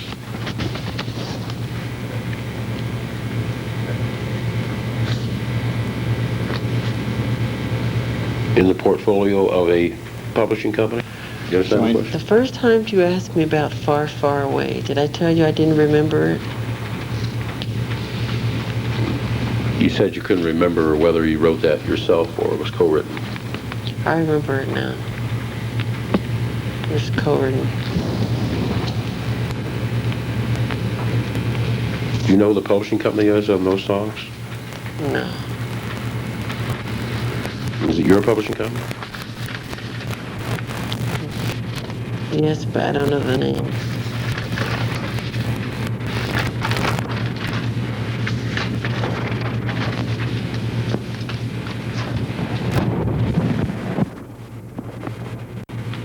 You ever written a song called Centipede? Yes. You know when? I don't remember. You don't remember what year? No, co-wrote it. With whom? With whom? Yes. John Barnes. Was it released? Yes. Did your sister Maureen sing it? Yes. Do you know a woman named Joyce McCrae? Joyce McCrae. I think so. Did she ever work for you? I don't think so. Did she ever work for Motown? I don't think so. Pardon me? I don't think so. Do you have a song in your collection about that time by Sam and Dave called I'm a Soul Man? I don't know if I bought that or not. I buy a lot of records, but I don't know if that was one of the ones I Do you know bought. whether you bought I'm a Soul Man or about the time you wrote Centipede?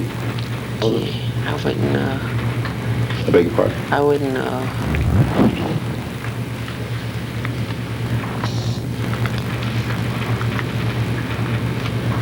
You ever hear of a song called You Were There? You Were There. I'll Sure. join. I wrote it with Buzz Cohen for Sammy Davis Jr. Was that for the 60th anniversary celebration for Sammy Davis? Yes. You remember when you and Buzz Cohen wrote it? No. Was the answer was that no? You don't Yes. remember? No, I don't. You remember what year? No. You remember where you and he were when you wrote that song? Yes. I don't know the exact location. It's a place like the Shrine Auditorium. It could have been the Shrine. I'm not sure. You wrote it with him at the Shrine. Yes.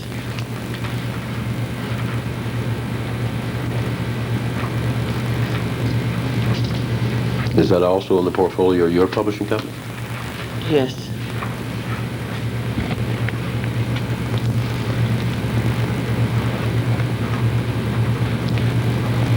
Now, when you began work on your first album, first solo album, which was later to be called Off the Wall, did you have a stockpile of songs that you had written to be submitted for that album? For the album, Off the Wall. did I have a stockpile of songs that I've written for the album Off the Wall? That you had written that you were submitting for the album. When I write songs for an album, for instance, I'll write 50 to 60 songs for just one album, just for 9 songs, you know, and I'll pick from those. Did you write 50, 60 songs for Off the Wall? Yes, a lot of songs. Can you think of any? You named a lot of them. A lot of them that were on the list that I named a moment ago? Some of them were. Some of them. How many of those, what was the procedure that you and Quincy Jones employed to select out songs for that album? I'd write the song, do a demo, and play it for him. He'd say if he'd like it or not. And most likely he'd love it, and we would record it. How many songs did you have on the album Off the Wall? I'm not sure, but I think it's 9.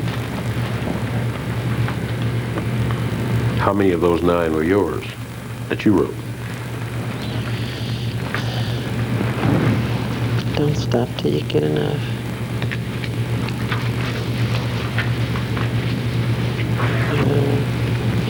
Get on the floor.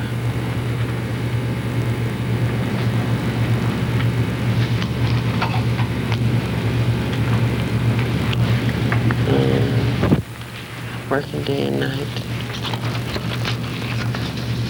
3 or 4, I'm not sure. How many did, of the 3 or 4, let's strike that, for the Off the Wall album, how many of your songs that you had written did you and Quincy consider for that album?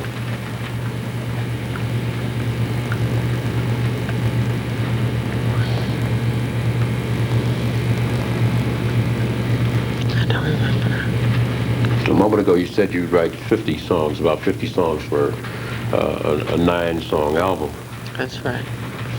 Did you consider songs by outside writers on the Off the Wall album?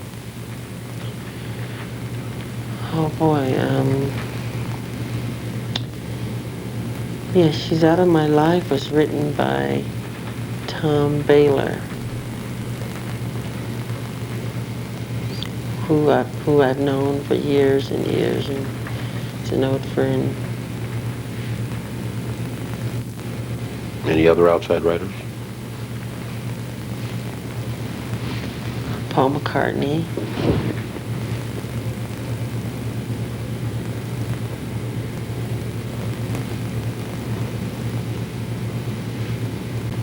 That's all I can think of. Did Rod Temperton submit some tunes for that album? Oh yeah, he wrote Off the Wall, Rock With You,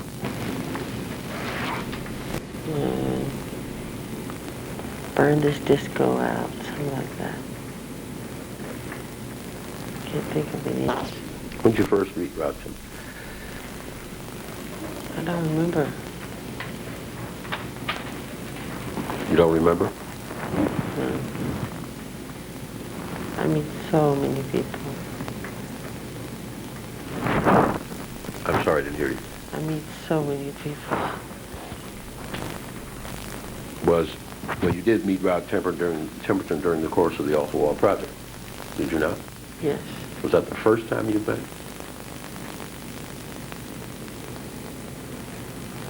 Yes.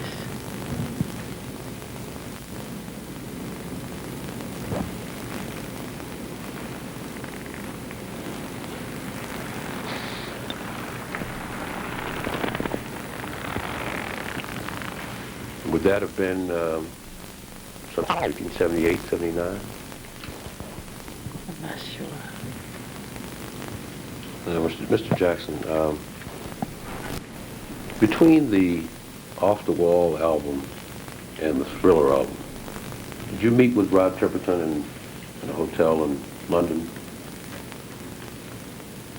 Hotel in London.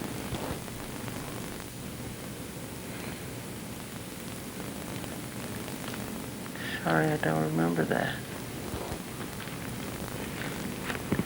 Now, Rod Temperton submitted some songs for the Thriller album, is that correct? Yes, he did. Do you remember how many? Thriller, Baby Be Mine, Lady in My Life,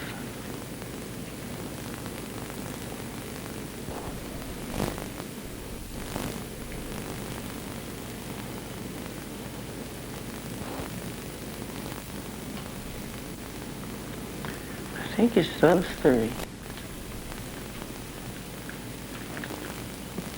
Or is there something I'm leaving out? Dice? Yes, Rolling the Dice, that we came on at Havenhurst, but we never released it.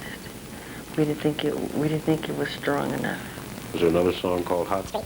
Yeah, Hot Street. But the crowd didn't think it was good enough. I thought it was wonderful. Now then, you recall when Mr. Temperton first played the song for you that he had brought from the Thriller album? What? You recall when, the year that Mr. Temperton presented the songs to you for the Thriller album? No, I don't. Do you recall where it was that you first heard the songs that he brought for the Thriller album? Yes, Where were you? Encino House. At your... My And who was present? Quincy Jones, Rod Temperton, Bruce Woodian, and myself. Who was Bruce Woodian? Bruce Woodian is the engineer, the technician who runs the audio system, the board. Do you recall how long this process took? Several hours. Could the whole process have taken about 2 days? No, let me rephrase that. What did Mr. Temperton do when he and Quincy came to your studio to present the songs? He played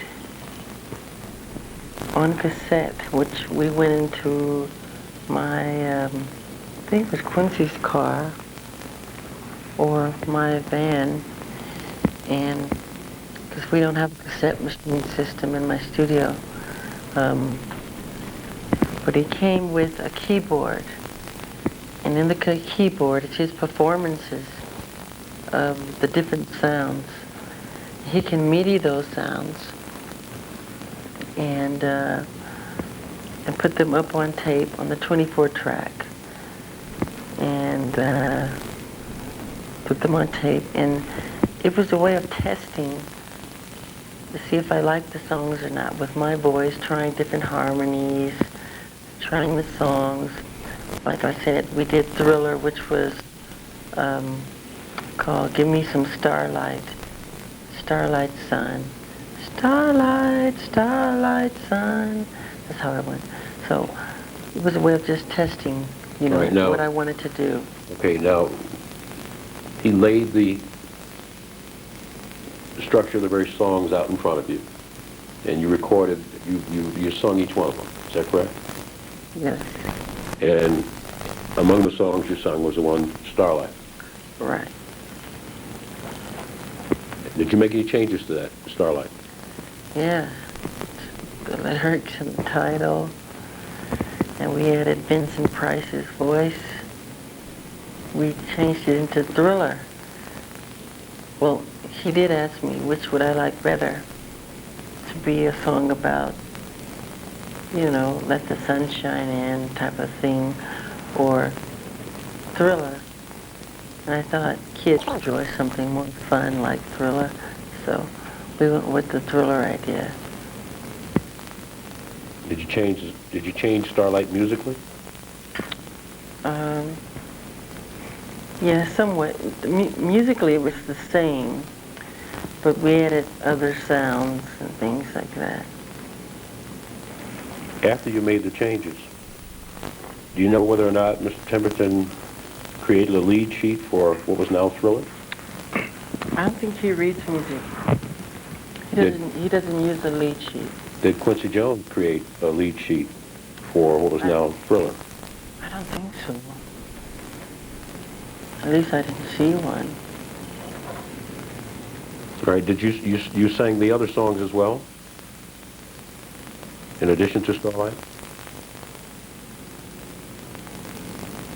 Yes. Did you sing Baby Be Mine? Yes. Lady of My Life?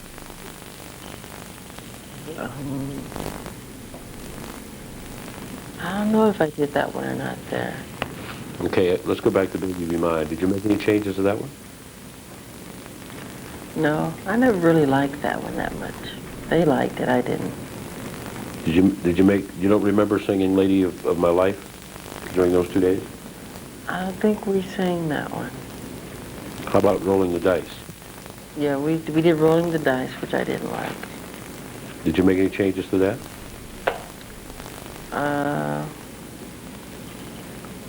No, because we never released it. But you didn't, that day when you first sung them, when they presented the songs to you, did you make any changes to them that day when you sung them?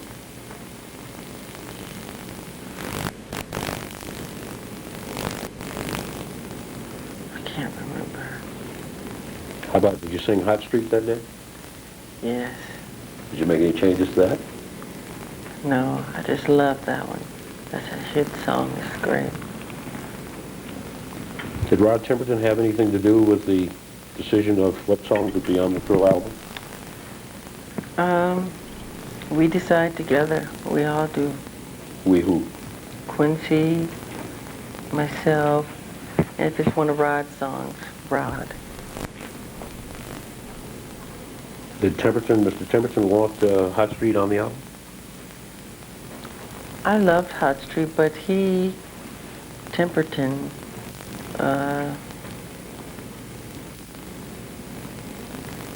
he wasn't crazy about it. It was his song. I love it. It's great. Was it on the album? No, it's never been released. It's a great song.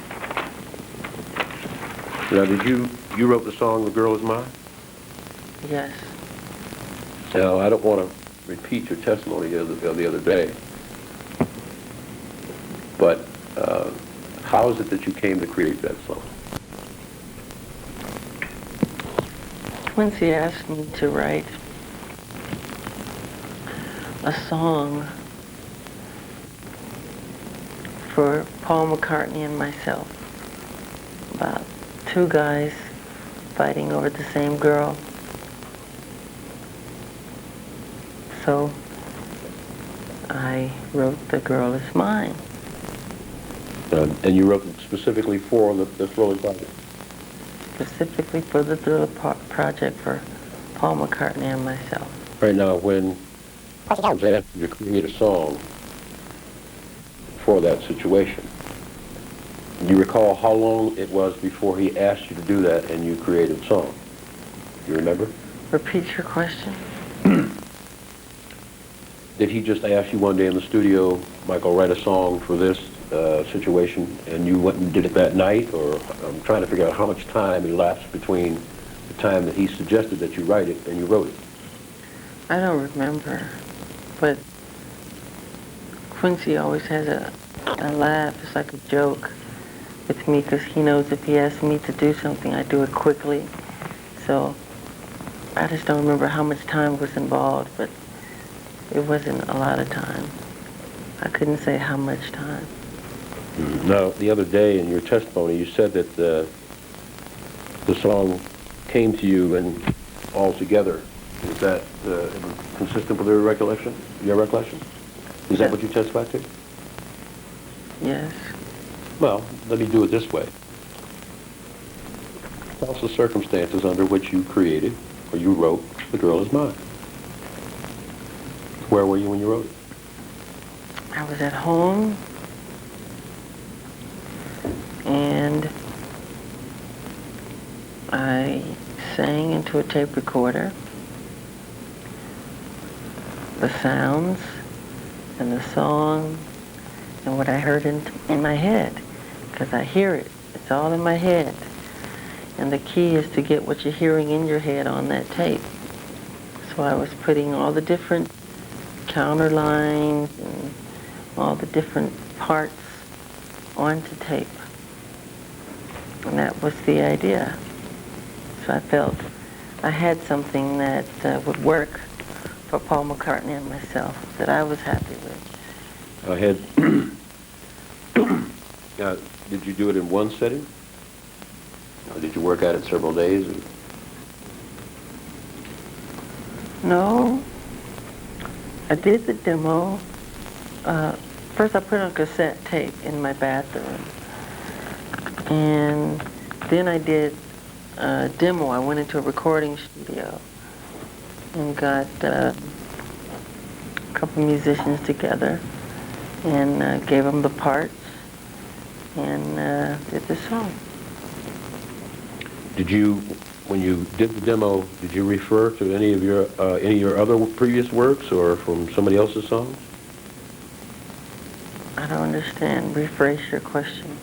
Did you, when you did the demo in your bathroom, did you refer to any other songs that you had written, or some songs that someone else had written?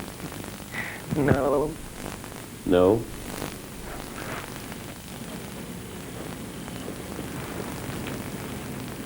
Had you written anything like that before? It sounded anything like The Girl Is Mine?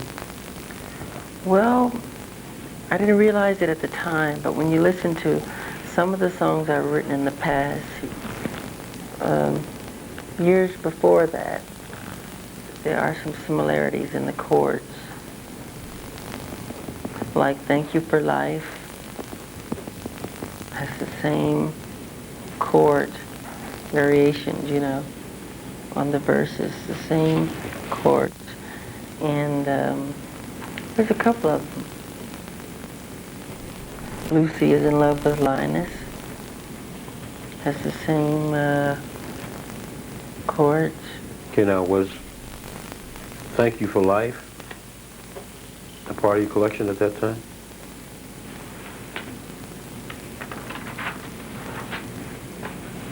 Yes, sure. I had that one.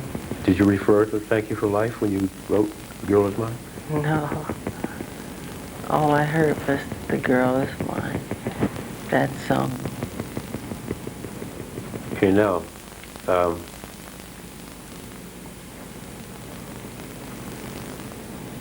you and Lionel Richie wrote We Are the World, is that correct? Yes. Do you recall what year that was? No. Do you recall what portions of the song you wrote and what portions of the song he wrote? Yes, exactly. Is it fair to say that he contributed only a small part of it? Yes, that's fair. And not being mean to him, because I really like Lionel. And he's a friend of mine. But that is true. How many times did you and Mr. Ritchie get together? I presume you got together to write this song. Right? You got together to write it. Yes, we did. Do you remember how many times? I think about the third day.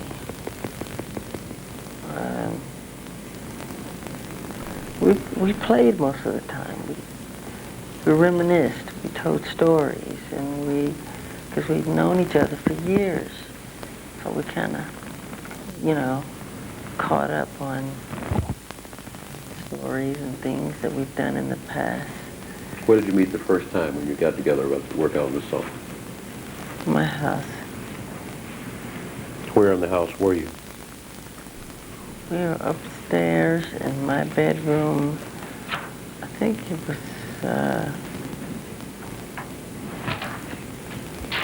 the main floor. I beg your pardon? The main floor is by Main my floor. by my fireplace, and there's a couch there. Was Quincy Jones with you? No, Was he there at any of the three meetings? no. Did you and Mr. Ritchie make some demo tapes of those writing sessions that you got together? There's one tape where I said, Lionel, this song is going to be very special. It's going to be historical, and it's going to touch the lives of many people.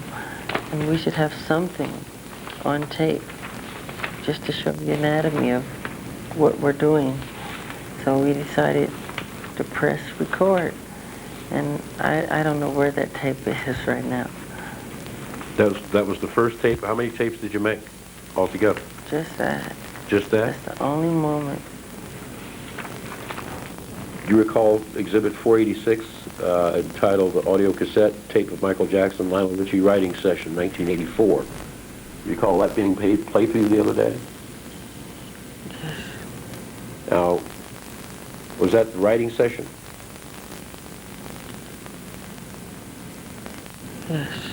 Wasn't that the session to put lyrics over the music that you had already written?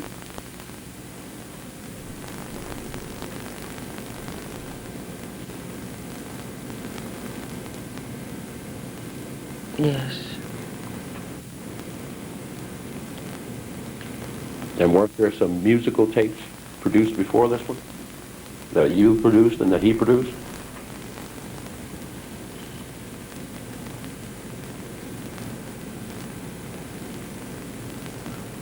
Not that I know of. I think that's the only one. Did you play keyboard at this time in 1984? Yes. Did one of those demo tapes, work tapes, that you made for Wheel of the World contain the song with the keyboards being played? Or the work song? The work tape with the keyboard? I think so. Is that the tape you can't find?